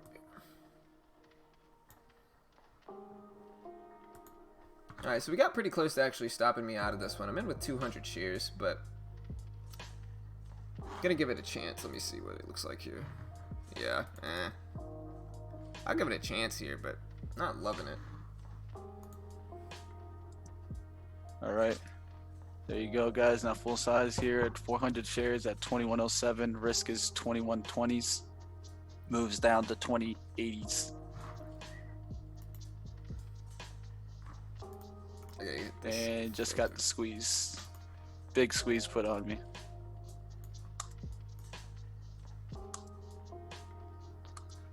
There you go, guys. In and out of that one, too. Red to green moves killing me lately. Yeah, man. I mean, I'm not having great results today either. So far, at least. Yep. It's just how it's been going lately.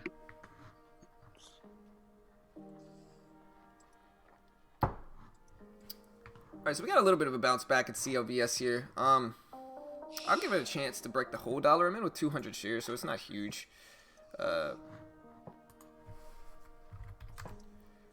yeah, a lot of fades have been faking me out some today. Yeah, fade's just not working for me. Well, today I've been getting faked out too with a lot of them. I think the market is kind of choppy ahead of the meeting. The market just buys up every pullback in this market. Yeah. Red to green moves way more effective. Yes, for sure. That's what's going on. And I'm not learning from it. Keep trading the fade. It's not there. Yesterday was there. I traded a few fades yesterday. I think it really just depends on what the market's doing. And I think the market overall pulled a red to green today. And it's starting to kind of squeeze up now too. So I think it just depends on the stock and the market itself.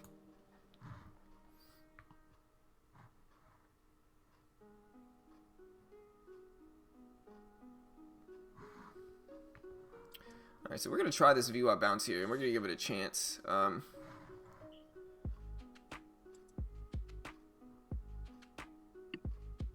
Huge drop there, CBC. SQ's ripping up here too. The market might rebound here. We'll see. Roku actually bounced off the VWAP too, so I'm seeing some VWAP bounces today.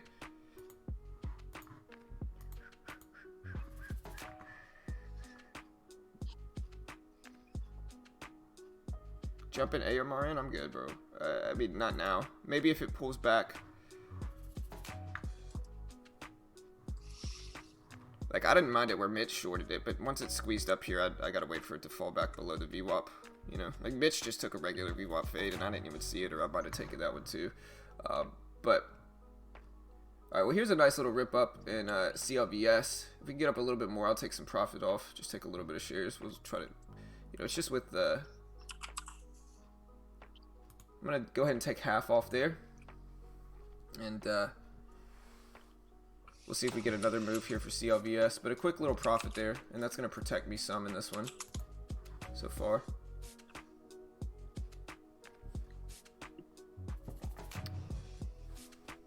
Like I said, with this system, I've actually been performing the best at 10 o'clock my time, which is in about an hour. And so I've been just taking it really small for the first hour and waiting for stocks to kind of pick a direction. AMD bouncing beautifully off the VWAP there. Beautiful VWAP bounce in AMD just now. Roku doing the same. I think the SPY just completely rebounded here. And I think that's what we're running into. SPY's pushing up 308. Did something come out with the SPY? The market release some type of catalyst. Let's see.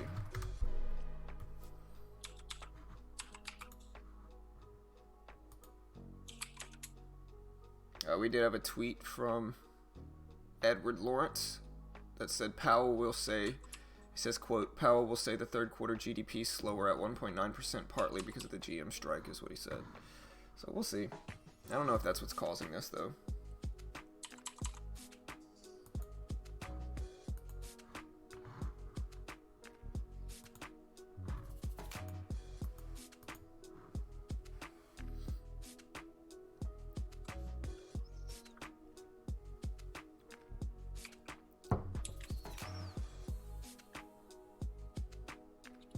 Those sixes. Market ripping up though.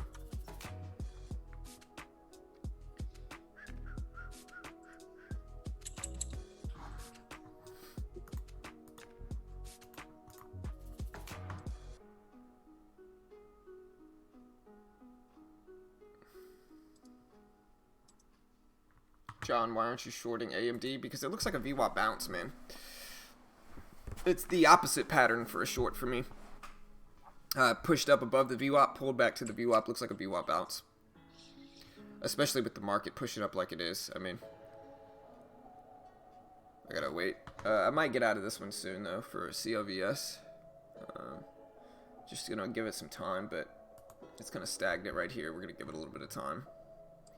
Just use this level.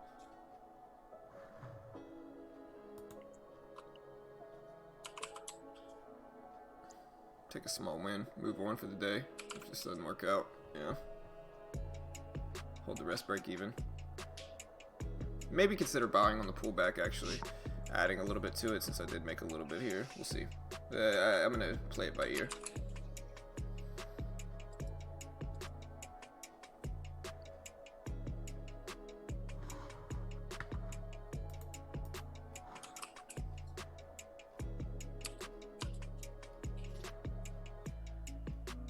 Buying every dip works until it doesn't, and then you get crushed. I mean, I definitely don't buy every dip. Right now, this is a VWAP bounce, and so, you know, I'm just buying it on this dip. And it's a little bit different. It's not just a dip buying strategy. It's a range bound VWAP based strategy. So here's a pullback. Like I said, I could consider short buying it here. I guess I'll try and just keep it around break even here. But I don't really like that pullback, and I'm probably just going to jump out of it. I'll give it one more second. This is where it bounced before, but my gain was like $15, so maybe got greedy here. But again, very small wins and losses either way. See if this holds support here, which is ideal.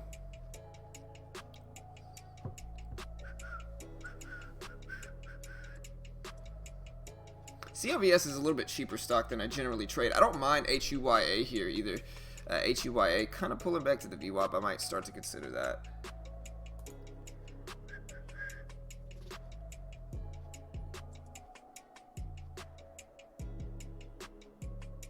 This is just from the SPY pulling back a little bit. I see.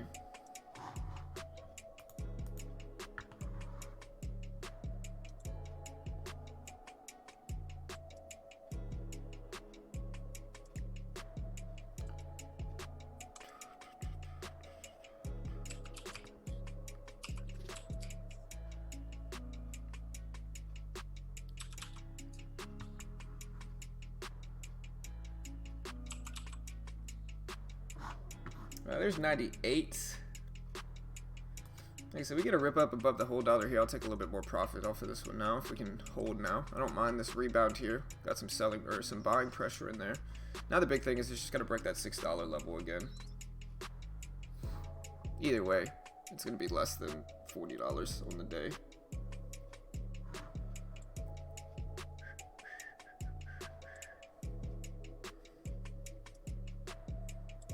Whoa, bro. Stop yelling at me, Dale. Alright. I'm gonna get out guys. here. Maybe I got faked out, but kept it pretty break even there. Alright, okay. Setting up a 1 minute pennant here. 1 minute flag. Why are you yelling and why are you asking the same thing over and over again?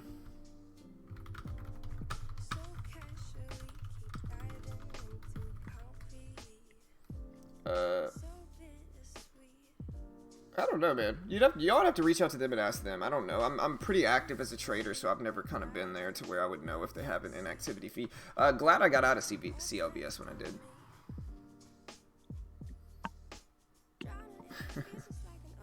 Jacob with the troll. Love it.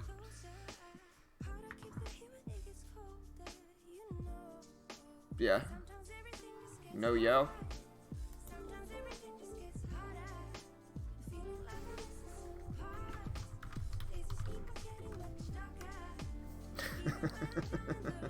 I got out of what I was supposed to for CLBS though. I kept it pretty break even. Yeah, market's actually pushing up testing highs though. You said you were in something, Mitch? My bad, bro. Nah, not in anything. Okay. I'm watching HUYA. Look at the market though. Yeah, look at this. CLBS is dead to me. I'm gonna move on from it. Look at HUYA though. That one's getting closer to the VWAP. I might start to consider that one, but the SPY's just ripping up here.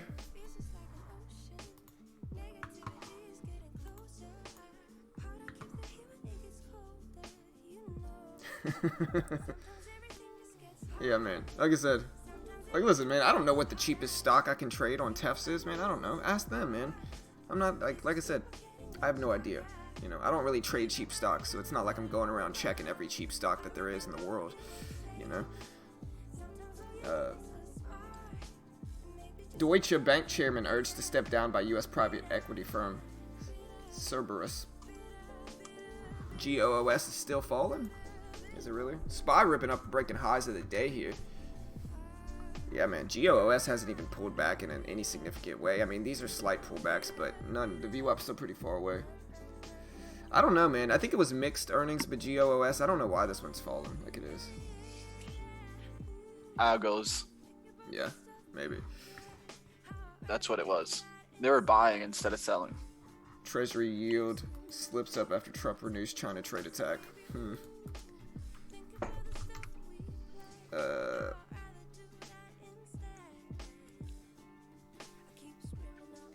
Yeah, I mean,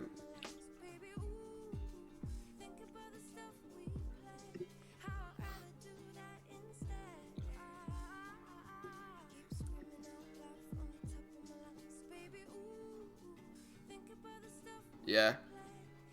Microsoft pushing towards yesterday's all-time high. Microsoft has been doing really well in this kind of SPY push.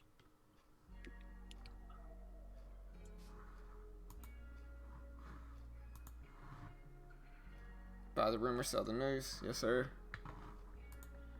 Nice, Casey. 100% gain, and nice work, brother. LK, I was looking at LK, but that one's just sideways, just up and down and up and down. HUYA, I mean, it's just the range, man, for HUYA. I would consider it. Roku too, but they've had a few little bounces. We'll see. HUYA is just the range. I'll consider it maybe with a risk of like 37. So my risk is going to be like, what, 58.5 cents? Or, no, 18.5 cents, sorry. Or 17.5 cents. But I'll watch it for HUYA. We'll see. Fade's been faking me out all day though, so we'll see what happens. I'll take 100 shares.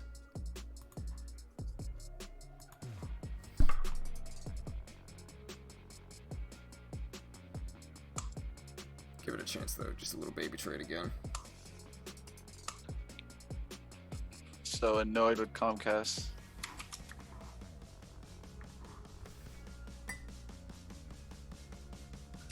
Yeah, man, they've been messing with my computer too, man. I pay for the gigabit. They give me like 30 gigabytes per second, or megabits per second. Or, yeah, I'm supposed to get 1,000.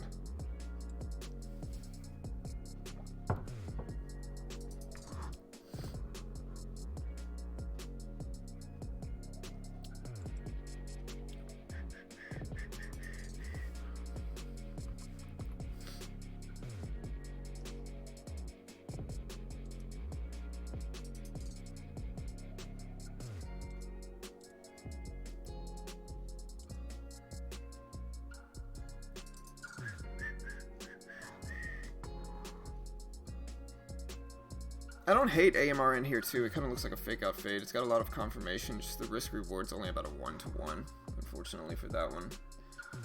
I'm still looking at HUYA and I'm holding 100 shares. I'm up slightly. We'll see if it drops. Gives me some type of profit quickly. Really just gonna look for this profit down here if we can get the 50s. But I'm holding such a small share size, and I mean this one's pretty volatile with a big range, so we'll see.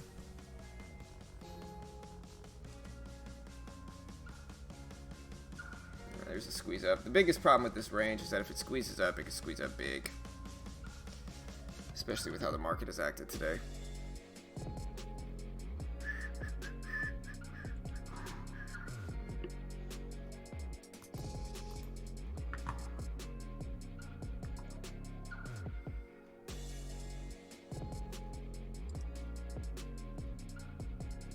Yeah, that's not what I dislike about Comcast. I dislike the sleaziness of Comcast. I dislike the fact that they'll be like, "Oh, we'll give you internet for 130 bucks a month," and then they'll just raise it a month later. They'll just raise it up to like 300 bucks, and then when you ask them, they'll say, "Oh, it expired," and then they'll make you pay that. And then they'll give you a better deal that'll expire again, and they do it on purpose, knowing that you're gonna forget about it, knowing that you're just gonna let it go up, and that they're gonna bank off of it. It's just a sleazy way to do business. Agreed. That's what they do. Oh, good lord. I just got my data back, and I just seen okay. What? I just got my data back, and I just seen okay.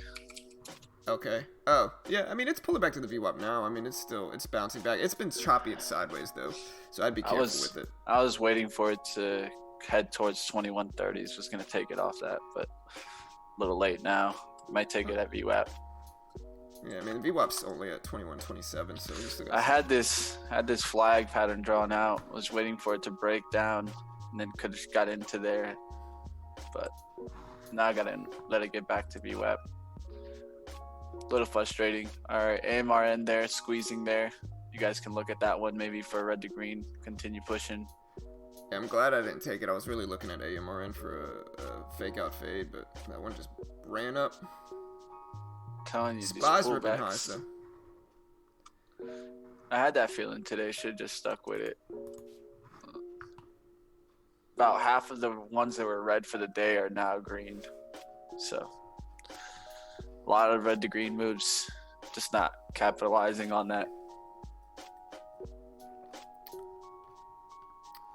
Yeah, I mean, I generally don't trade red to green moves just because I've tried on testing them on AMD. I never really had good results with them, but that was on AMD, so I can't say whether they're gonna work a bunch. I just kind of got to stick to the system I've been using. Yeah. What's up? What's up, Hero? I'm just gonna call you Hero.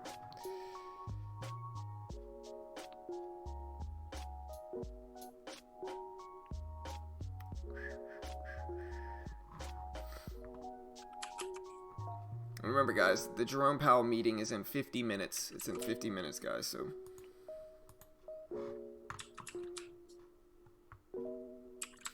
Yeah. Yeah, Comcast has a monopoly over here. I literally can't get anybody else even if I wanted to. It's not like my options are that much better anyway, though. Like, I can either go to Comcast or I can go to AT&T, who is now exactly like a clone of Comcast in the internet and cable business. And so, like, no matter what, I mean, you're gonna get hit with these ridiculous fees with these cable companies, and it is what it is, man. But like I said, with my internet, I pay for the gigabit internet, and naturally I stream every day for work. Like, this is my job. Like, I stream every day for work, and so it's like, I called him and I was like, I need the unlimited data plan so I don't get hit with like hundreds of extra dollars per month for extra data. And they were like, oh no, you don't use enough data to need the unlimited data plan. And so I said, okay, fine. The next month I got a $300 like one-time fee for the data I used. And I call them back and I'm like, hey, y'all told me not to get the unlimited plan. Now y'all are charging me $300 extra for the extra data I'm using. And they're like, oh, we'll give you $100 credit. And I'm like, yeah, but you're charging me $300 extra. Like, the unlimited plan is like $25. Like, I could have just paid that. So they know, and they make money. Like, the problem is the agents probably make money when, you know, the more money that that you spend on their services, the agents make commissions, I'm sure. So it's just frustrating. Okay, never coming back to VWAP there. Not gonna be able to take that one again. A little frustrating, but it is what it is. Just gotta let it go.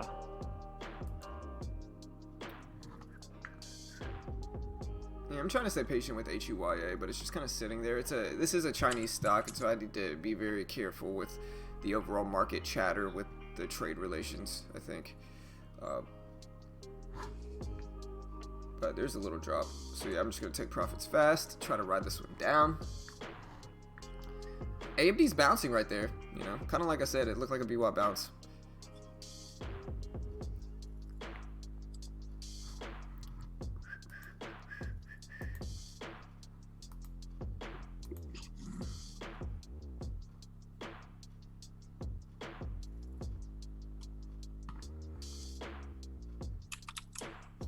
And remember, guys, smash that subscribe button, smash that like button, show your love for what we do here. We day trade live on stream every weekday morning for free on YouTube, showing people how to trade, you know, day trading the market live for everybody to see. We're not experts or gurus here either. We just kind of let people watch us day trade, you know, and if you want to be a part of our community here, make sure to smash that subscribe button. And if you click the bell, it turns on notifications and you'll get an alert every time we go live. There's the drop I was looking for on HUYA. Oh, I missed it. I got greedy. I missed it, team. I got greedy.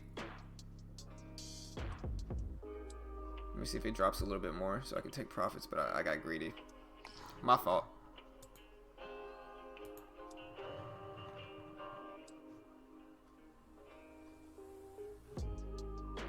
Maybe I didn't. Let's see if the spread can even out. Boom. Alright, I didn't get greedy. I made the right decision.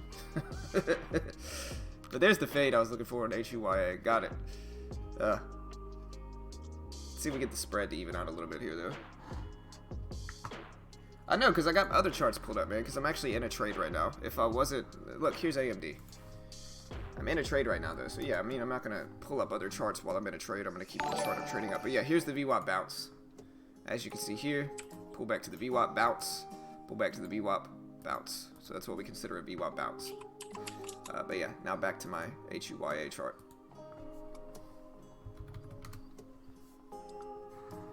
And I really don't mind this. I'll just kind of let this one work and maybe look at some other trades right now. Hey, appreciate the sub. Trina's Smoke Session. Love the name.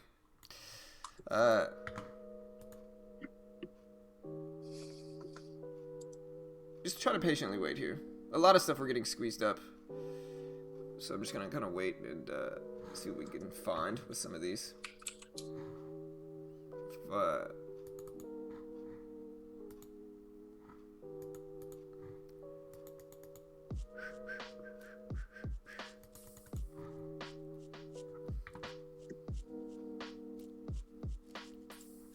Getting a squeeze out, probably gonna jump out of my little baby trade here.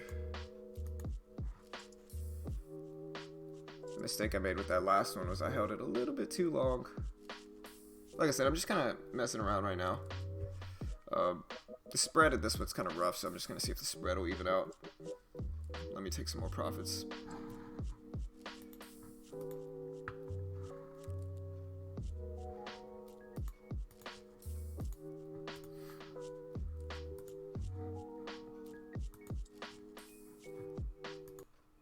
Here we go.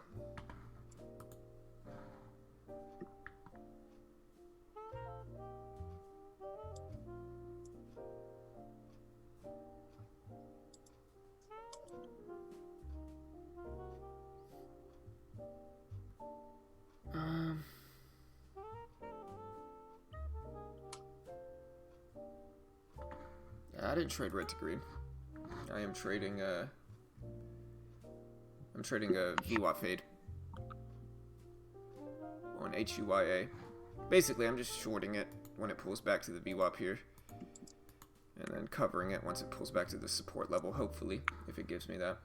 But either way, it's just a small trade. I've been trading a system lately a little bit later in the day, and so you know, during the first few minutes of the open and for the first hour or so, I've been trading small, taking some small wins, trying to build up a small cushion on the day for when I do take my swings, so I can be a little bit less emotional, and that's been working out well. But today, you know, like I said, even on stream, like, I haven't had a losing day yet this week, and so for now, I'm just kind of taking it slow, and you know, I have confidence in my system, so we'll see if we can kind of continue to push. But yeah, no losing days so far this week. There we go. I'm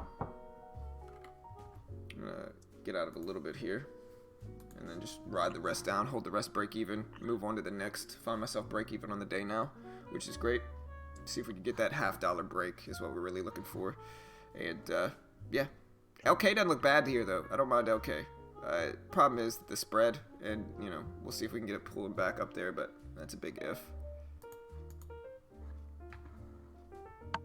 Yeah, that's called a VWAP fade.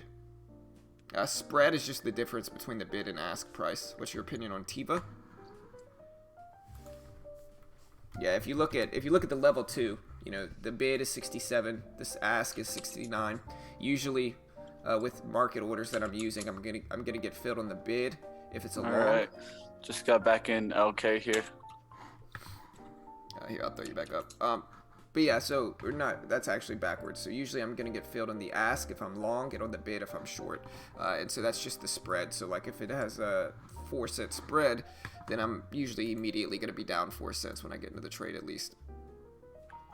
But since I'm only holding a few shares left, I'll throw Mitch up and let him stay up, since he's probably taking a little bit larger size than me and a bigger range stock. Yeah. I've been doing the best, so just gonna stick to the small. Yeah, no stress. Yeah, so if somebody's asking me what a VWAP fade is, we got a really good class on it. I'll post the link here.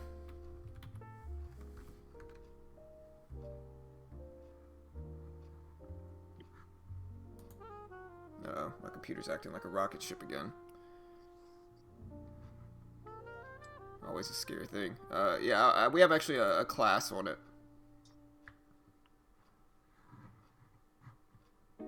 All right, want to see if LK can reject here, getting above 2130s. Don't want to see it above 2130s here. All right, here's the link for the VWAP class that we have. GOOS is a stock. Yeah, there's the VWAP fade class. It's a full class on the strategy.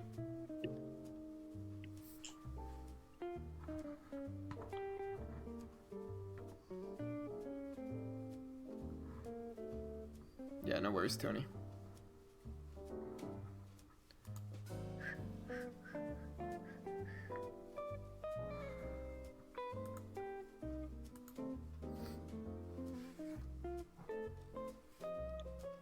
Alright, well, there's a nice little drop. Still holding a little bit of HUYA. Gotta let the rest work though, see if we get a full breakdown here. Yeah, AMD bounced really nicely on the VWAP too.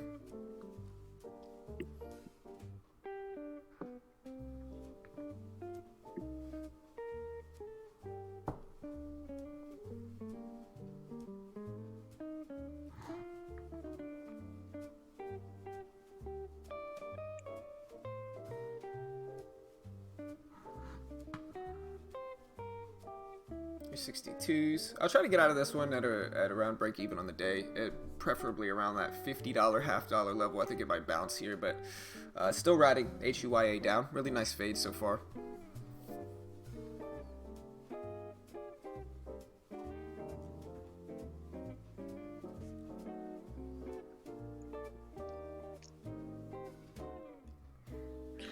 All right, about to get squeezed out. Okay.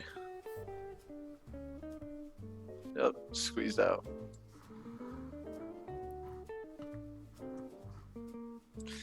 All right, guys, it's 0 for 3 for me today. I think that's gonna call it. Yeah, don't stress about it. Tomorrow's a new day. I'm not doing that hot today either, man. Yeah.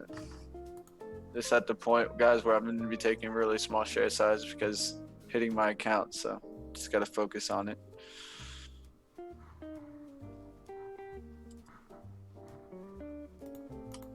Definitely an environment for bulls, and I keep shorting and keep paying the price. All right, here we go. We're down to the 40s.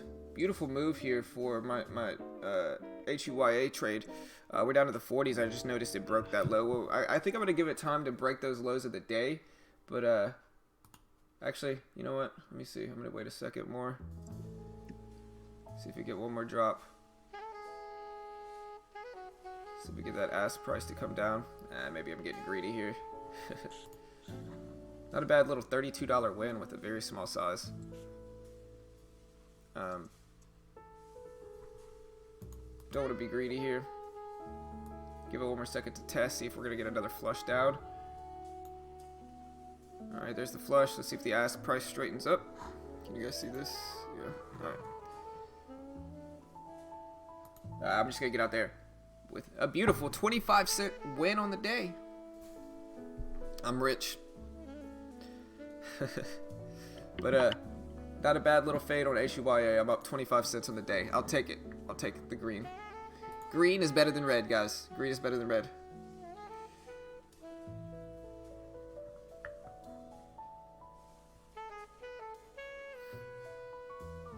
DDOG? I forgot about DDOG. I was kind of watching that one earlier. Yeah, DDOG just hasn't looked back, man. That one just ripped up. I mean, I think the market ripping up is affecting that one too.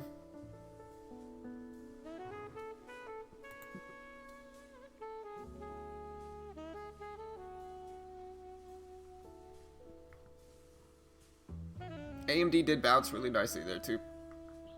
Kind of looking at SQ as well. SQ kind of looks like a VWAP bounce here too.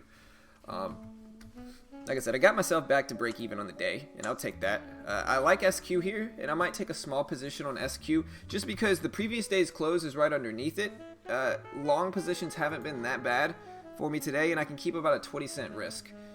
So I could use like 75 shares of SQ, try to ride it down for a little win here, and we'll give it some time to try to make that work. See if we could ride it up to like 62 at those highs, or maybe I'm, you know, taking some unnecessary risk here, but it's a small trade, and like I said, I got myself to break even on the day, so we're gonna see if we can pull some green today.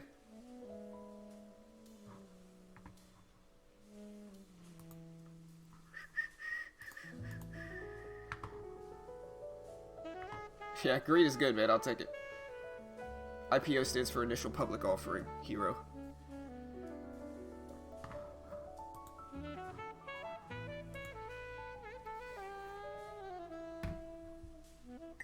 Every time I hear this jazz, I want to say, and listening to the smooth sounds of John and Mitch in the morning. Alright, guys. We're down to the half dollar. SQ pulling back some. Gonna get out soon here. Very small trade, though. But we'll give it one more second.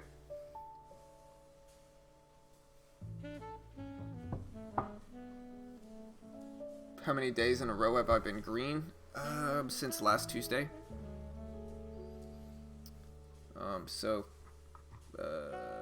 Yeah, since last Tuesday. So trading days specifically, 5.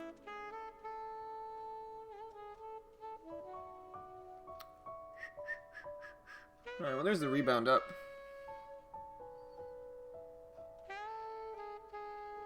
Hero, get out of here, man. making up stuff here. Because, yeah, like, watch. You guys want to see if I was, like, watch. I could show you my trader view, and you guys can see it that way. Let's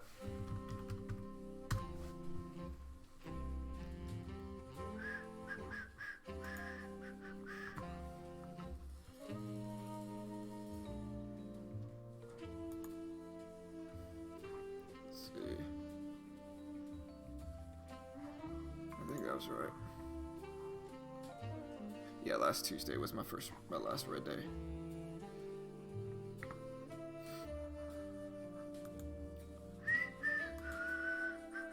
Hey, thank you. Yeah, it's like I said, the system is going well.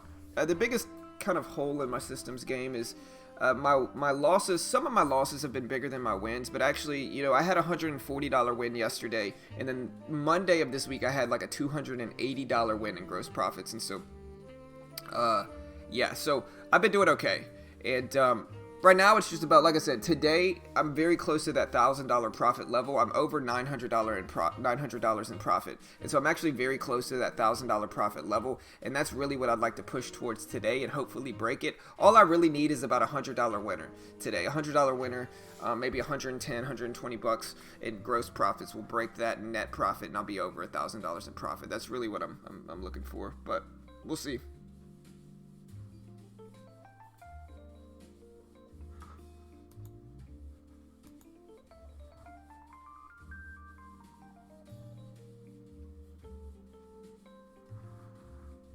APDN penny stock offering today, so it's just kind of slow and dull. Yeah, it announced the offering today, and you can see it hasn't really moved up since then. It hasn't really moved much since then. Yeah, I made like $140 yesterday.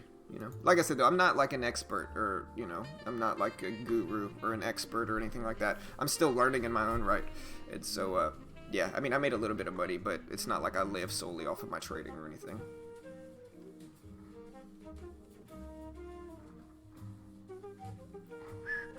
But yeah, if anybody wants to use the same platform as us, again, I'll post this link. You can get the base package for for $400 bucks. For $399, you get the base package. There's a lot of benefits for new traders. It comes with 14,000 in buying power once you're approved for the funded account. You get to day trade and short with no PDT rule, and it operates like a prop firm. So there's like a 70-30 split. There's a max loss of $700, but I mean the max loss is $700, but you're paying $400 for the package, so almost half that. And I think risk reward wise it makes sense. I think new traders are usually not able to short stocks because you need a margin account and you need over $2,000 to short to apply for a margin account alone on US regulated brokers. And so I think the fact that you can day trade with no PDT and short stocks with 14,000 in buying power with their base package for $400 bucks, and it also comes with a trading course, access to a chat room, and a demo account. Like I said, all of that bundle is $400. I think it just makes sense for new traders. I think most new traders are going to lose their first account no matter where they go. And this is just a much cheaper option. It's a cheaper way to trade when you first get started. You're risking less, and it's one of the better ways to learn how to trade, I think. And so if you want to check them out, I'll post this link here. Yeah, definitely, guys. You know, one of the key things to trading is learning how to trade live. And sometimes the only way to do that is to do that with a low commission broker and someone that you can trade your strategies, whether that be long, short, IPOs, earnings, ratings, whatever it may be. Yeah, for sure. Yeah, I mean, so it's actually CFD trading, Jacob. So it's CFD trading. It's a little bit different. So that's how they get around the PDT rule, is that it's organized like a prop firm. It's an educational package technically, and then you get to apply for the funded account. But I think almost everybody's approved. I don't think I've ever heard of anybody not being approved, and I think if you're not approved, you can get a refund anyway. But again, you know, like I said, it's just one of the cheaper ways to do it. You can actually day trade short stocks, and I think that's very rare for new traders to be actually to be able to do. Most of the time, new traders can't short. They can only go long because, again, you know, a lot of times they're trading small accounts. A lot of times they're trading cash accounts, and you need a margin account to short. And so, you know, it's just very difficult for new traders to be able to get that stuff. And so, again, the fact that this bundle includes all of that, you get 14,000 in buying power. Of course, though, guys, like I said, some of the negatives, just to be fair here, there's not many penny stocks, and so if you're solely a penny stock trader, they're probably not the broker for you because, or the platform for you, because you can't trade most penny stocks on there. You can trade some, but most of them aren't tradable. And so you do want to understand that. I'm about to get out of SQ here. I'll let it work. I'll let it try. But you do want to understand that, is that, you know, for most, you know, there's not that many penny stocks on there. All right, well, we got a nice little bounce up here for SQ. How do I feel about trading CFDs? I think it's necessary for new traders to find the cheapest thing they can. Now, obviously, if I get over 25K, I'm gonna get a big boy broker, you know. But I think when new traders get started, you know, I think most new traders are almost certainly gonna lose their first account, and I think it's much cheaper option than to deposit thousands into a conventional broker. And really, like, you're also getting the day trading course, and you're getting a demo account for a few weeks to practice, and you get access to their chat room, and then you also get the funded account if you're approved. And so I think the fact that it's all of that combined, it just makes sense from a financial perspective. It's just cheaper. And yeah, some people are going to say, oh, it's a discount broker, you shouldn't use cheap brokers. Like I said, you could either save up 25K, deposit that as your first account, and probably lose that, or you could go with a discount broker, pay a cheaper amount of money, and actually kind of eliminate some of that risk you take when you first get started. And I think for new traders, it just makes sense that way. Probably about to get stopped out of SQ here, which is fine. Yeah, I'm out. But yeah, like I said, I think new traders need to get that experience, and I think that experience is more valuable than anything else. I think experience over everything is going to teach you the most in your trading. And I think the problem that new traders face is that they watch these gurus and they watch all of these people making thousands of dollars a day, and that's great. You know, I'm not hating on the gurus, but I think that gives them unrealistic expectations. And I think for most people, you're going to need to trade for a year or so at least to learn how. And I think that if you jump in using huge size, you're probably going to fail, and you're not going to gain that necessary experience. And so for new traders specifically, I think you need to just take it slow. And I think this is one of the ways to take it slow, is to spend less, be able to day trade, short stocks, no PDT rule. I think it just makes sense. And again, to be fair, I think most traders are going to probably lose these accounts as well, but I think it's just a cheaper option than saving up thousands of dollars and depositing that as a brand new trader who's most likely going to lose. And I know no trader wants to hear that. Every trader wants to believe in the dream that they're going to take their first $1,000 deposit and they're going to turn that $1,000 into $100,000 within a month or two, and they're just going to prove everybody wrong. And I think every trader has that fantasy, right? But that's exactly what it is. It's a fantasy. You know, for a large majority of people, it's going to take years to learn how to do this successfully, and even then, it's still not guaranteed. And so you might as well save some money, gain some experience when you first get started. You know, I think that makes the most sense.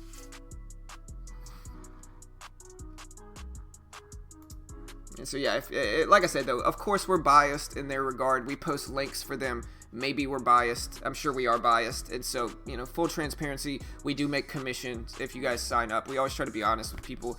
And so do your research. But again, I wish I would have known about them when I first got started, because I would have saved a ton of money. I would have still lost my account, of course, but I would have saved some money. I wouldn't have lost a $4,000 account trying to deposit thousands, you know. So yeah, there's the link. You want to check them out, help support our channel, you know. Much love, appreciate it.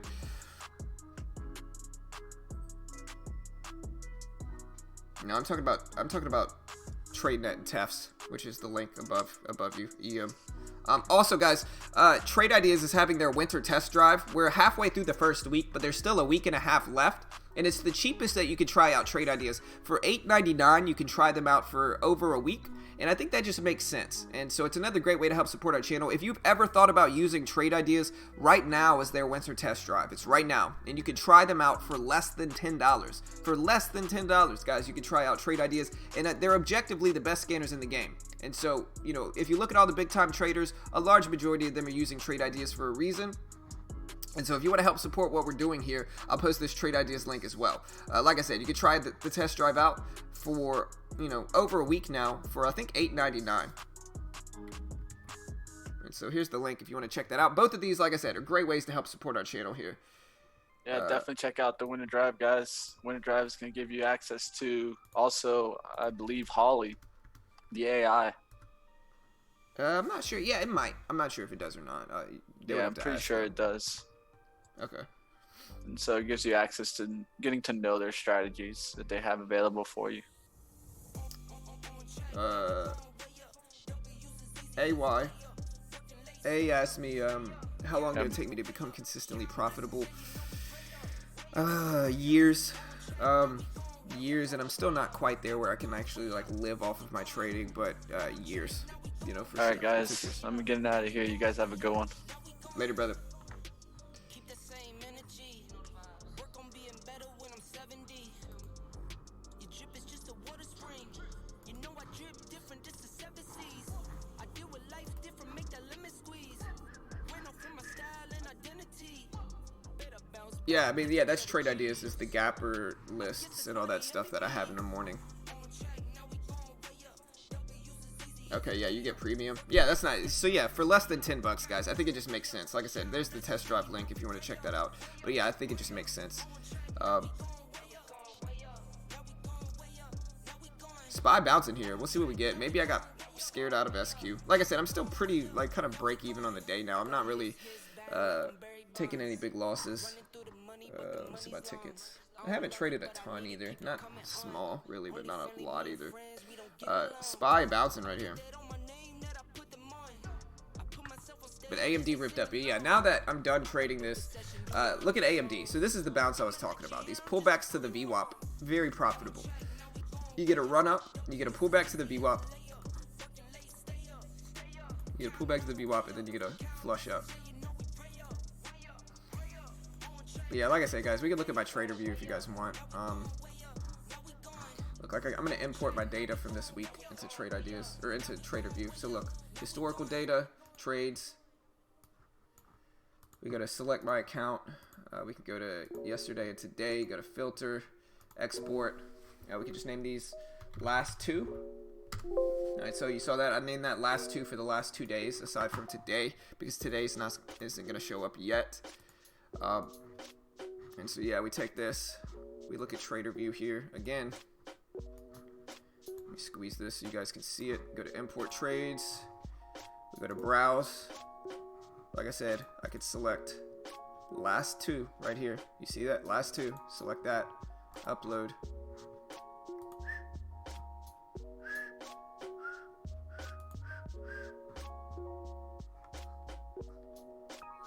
Trades view. There we go. I think that worked. Yeah, you can see yesterday I made $232 on CGC. Yeah, so this is my trades the last year. We can basically look at it. The last 2 days. Really nice wins. Really nice wins. Look, if we look at the last 2 days. So, if today's a losing day, it's going to be my first losing day this week. But, you know, wow. So, yeah, guys. Aside from today, my accuracy this week has been 88%. And you guys saw me upload this live. I just uploaded this today. Like, you guys saw me upload it live today. My accuracy this week is 89%.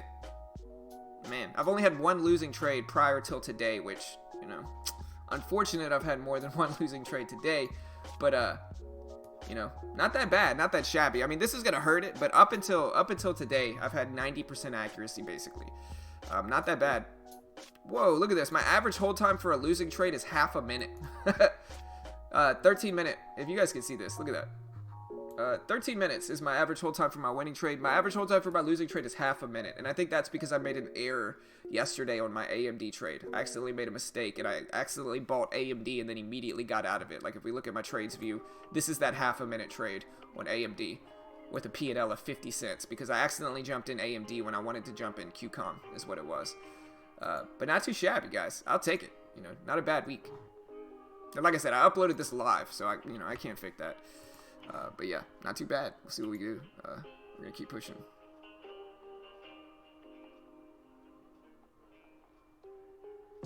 Yeah, Manic. But like I said, I mean, if you guys want to see my whole thing, like here. I mean, you can see my whole trader view. Yeah, I mean, my accuracy is not that good aside from that. But I mean, yeah, I mean, this is my graph, guys. You know, profitable graph. You know, like I said, I've been pushing the last few days and been going really well. Last losing day was on the 5th. And so, yeah. You know, there's my 30-day graph, 90 days. You know what I mean? Not too shabby. I mean, of course, I think my accuracy is a little bit, 55%, 56% rounded up. Average trade accuracy. I'm really proud of my winning days, though. I'm at 75% roughly winning day accuracy, so I win in 75% of my days, so it's not too bad. I'll take it. Yeah, man.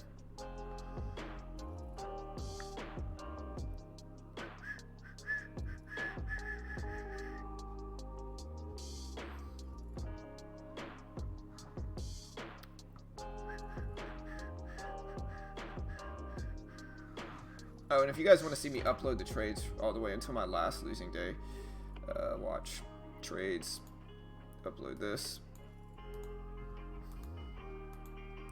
We go to my last losing day, which was on the 5th, and we'll go to the 6th, and we'll upload all the trades from the 6th, which was when my green streak started, all the way till today.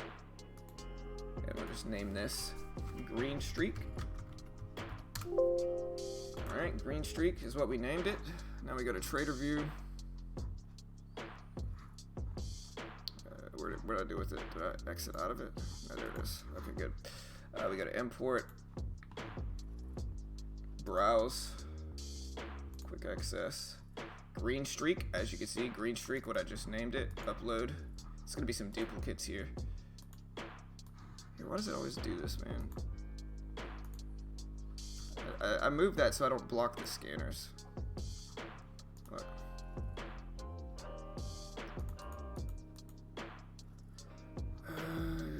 Where's the trades view? There it is. I think that's all of them. Yeah. Alright. Yeah, I mean, this is them. Here. I'm trying not to block the scanners for the people trying to watch. There.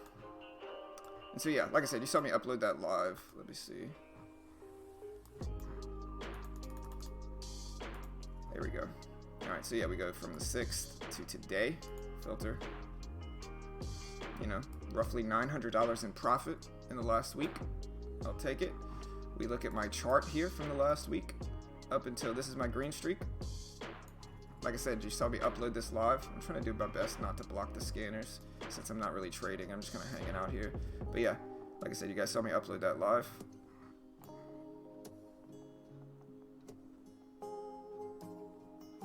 Oh yeah, for sure. No, 100%, man. Like I said, I mean, it depends on what your system is, right? Some people are going to have better accuracy and they're going to have worse risk reward, right? Some people are going to have better risk reward and lower accuracy, and I think it all just depends on what your system entails. But yeah, this is my win streak, 5 days. I'll take it. Let's see the details of it. Running at around 76% accuracy in the last week since my green streak started. And again, win days, lost days, I'm at 100%. Now, of course, if I lose today, that ends the green streak, and so we'll see. I really wanted to break $1,000 in profit in my overall account, and so I was at 921 when the day started. I'm at about 900 still, so I still need that good $100 win. And like I said, we'll see if we can get that today. But that's what I'm kind of doing now.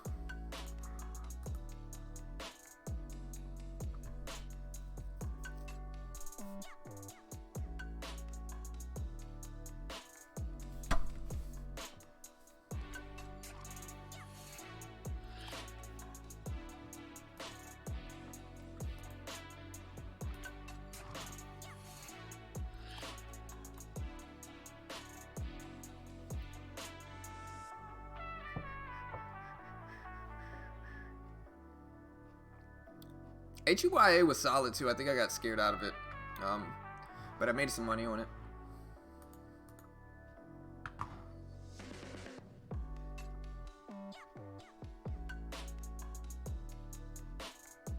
Nice, Joe. Yeah, man. No stress, bro. Appreciate it, Joe. Joe's giving some good call outs. Like I said, as long as nobody's I love people giving call outs. I think call outs are great. You know, I think that people calling stuff out and all that stuff is great. As long as they don't do it and then try to like plug their own content, is fine. If they do it and ever try to plug their own content after doing it, you know, like I said, they're just gonna get banned, unfortunately. You know, just to kind of keep everything fair here. But appreciate Joe. Joe's been having some good callouts. Do I still look at my 5-minute opening range breakout strat? Not really. I haven't. Listen, I think everybody's personality is a little bit different in the market. I think some people trade different strategies better than others, and I think the opening range breakout I just didn't. I never did super well with it. The back testing went well. When I started to trade it with live money, it just didn't go well, and so I gave it up. You know.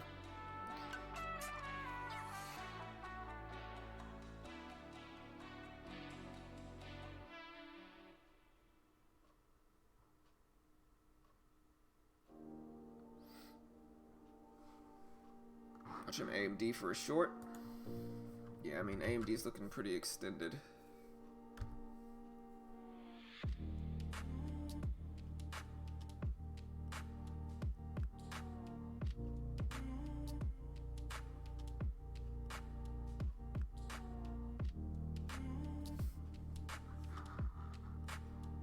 True, I think you're a day trader. I'm a scalper. I don't make huge returns, but I make lots of little ones. Yeah, for sure.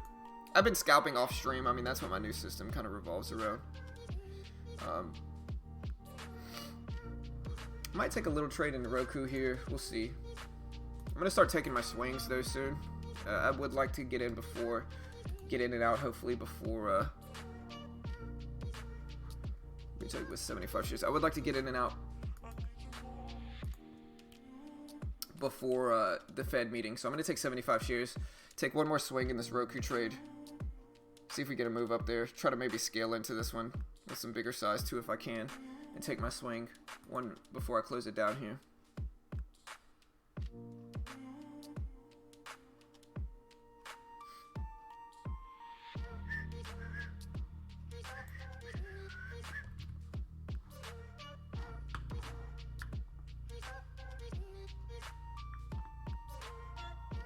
I don't mind SQ either. SQ kind of fought its way back up, and so I don't necessarily hate SQ either.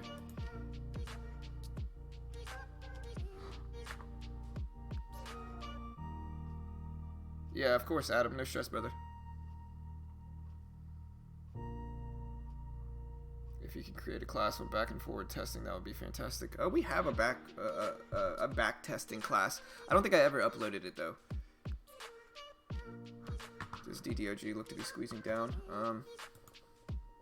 I really have to watch this Roku trade. I mean, I'm risking like 50-60 bucks in this Roku trade.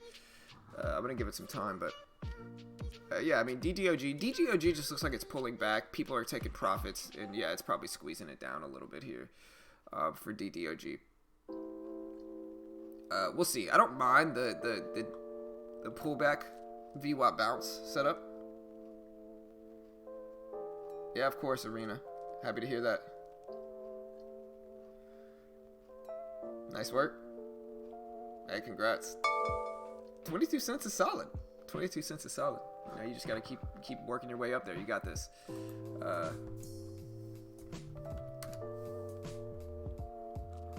Roku, I'm trying to give it some time. I'm considering what I want to do if this thing pulls back here.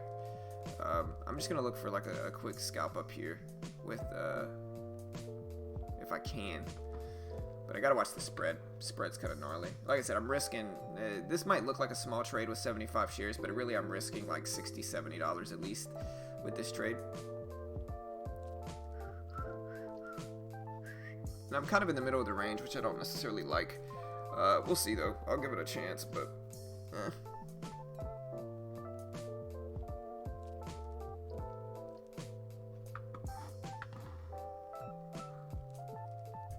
But yeah, like I said, if you guys want to use our platform, I'll post this link. They've got some cool stuff with what they offer. No PDT rule. You can day trade short stocks with their platform. Comes with a trading course, demo account, access to their chat room. A lot of cool stuff. Like I said, I think it's the cheaper way for new traders to get started. Ooh, here's the drop. And see, like I said, I'm risking some with this. There's the link if you want to check out my platform. But yeah, this is what I said I was risking. I'm risking a few bucks with this one. Now, I don't mind adding a little bit here, to be honest. And so you guys, like, this is kind of what I do with my system. I'm gonna add a little bit more, get in with 100 shares. But yeah, this is kind of what I do with my system, is I look for pullbacks and I kind of add and scale into them, especially on stocks like Roku. But again, we'll give it a chance. I'm in with 100 shares now. Gonna hold the rest, I guess, and then probably go trade my system off stream, to be honest, if this one doesn't work out.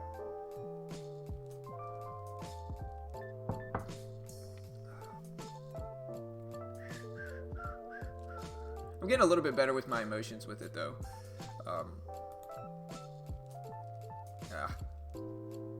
Big pullback. I gotta get out of here. So yeah, I kept it under 100 bucks. This pullback was just a little bit too much, and I think I'm probably just gonna wait for the Fed meeting to end. And so, like I said, I'm down less than $100, which again is very small actually relative to this system I'm trading. And so I think I'll probably close it down, wait for the Fed meeting, and then find some good strategies to attack then, I think is my next option. If you guys want to follow along with yeah, man, the algos are up there too, Manic.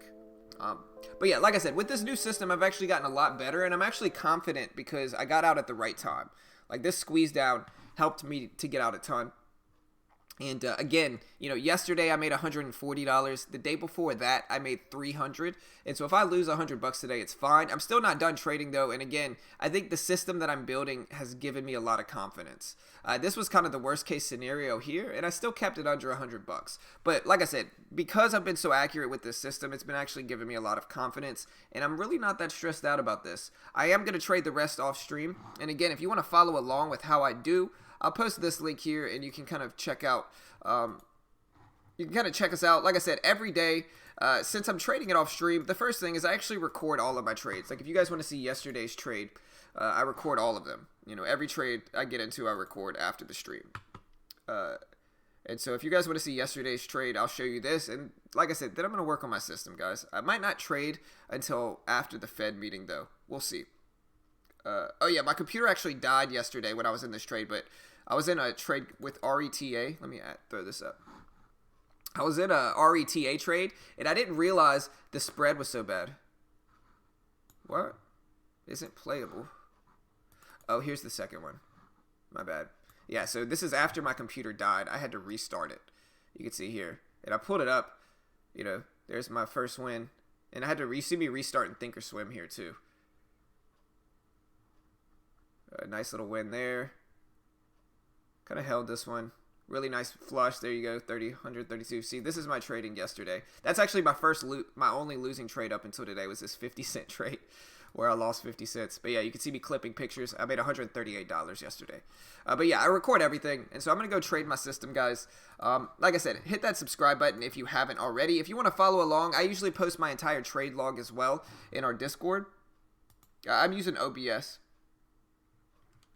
But yeah, if you want to follow along with our Discord, which has over 1,000 people, join that link. Join our Discord. Like I said, we've got a pretty big Discord now. We've got over 1,000 people in our Discord.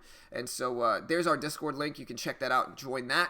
Like I said, guys, if you want to follow along with how I do, join our Discord. I'll be posting the trade log and everything like that after I get into it. And hopefully today's a good day. I was trying to break $1,000 in profit, but I'm not going to get super greedy with it. I will say that. I'm not going to get super greedy with it. And so hit that subscribe button, team. Click the like button if you appreciate what we do here. You know, we day trade live on stream every weekday morning for free. We're not experts here. We're not gurus. We just teach you what we learn along the way. And I think that, we try to change the game here. We try to teach people what we learn along the way, and I try to be as transparent as I can. And I just try to teach people what it's actually like for traders, because there's a lot of nonsense in the trading world.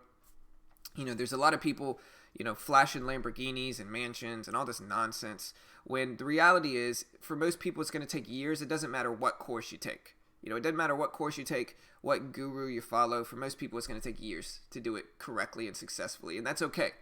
And I think traders just need the real truth. And so if you appreciate that, hit the subscribe button, click the bell, turn on notifications. We go live every weekday morning for free on YouTube. And yeah, we appreciate any love we get here and all the support we get. Like I said, you want to use my platform, I think this is the cheapest way for new traders to get started, because, once you're approved for the funded account, you get 14K in buying power, no PDT rule. You can day trade short stocks as much as you want. Solid platform, comes with a trading course, demo account, chat room access for less than $400. And I think that bundle bundle is one of the cheapest ways new traders can get started.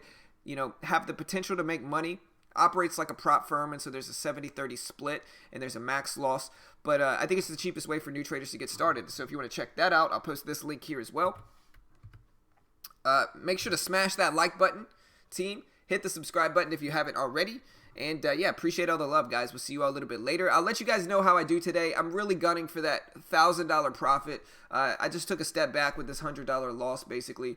But it's still early, and we still got some time, and the Fed meeting's coming up. Maybe I can profit some during that. I'll let you guys know. Have a good day, team. Later, guys.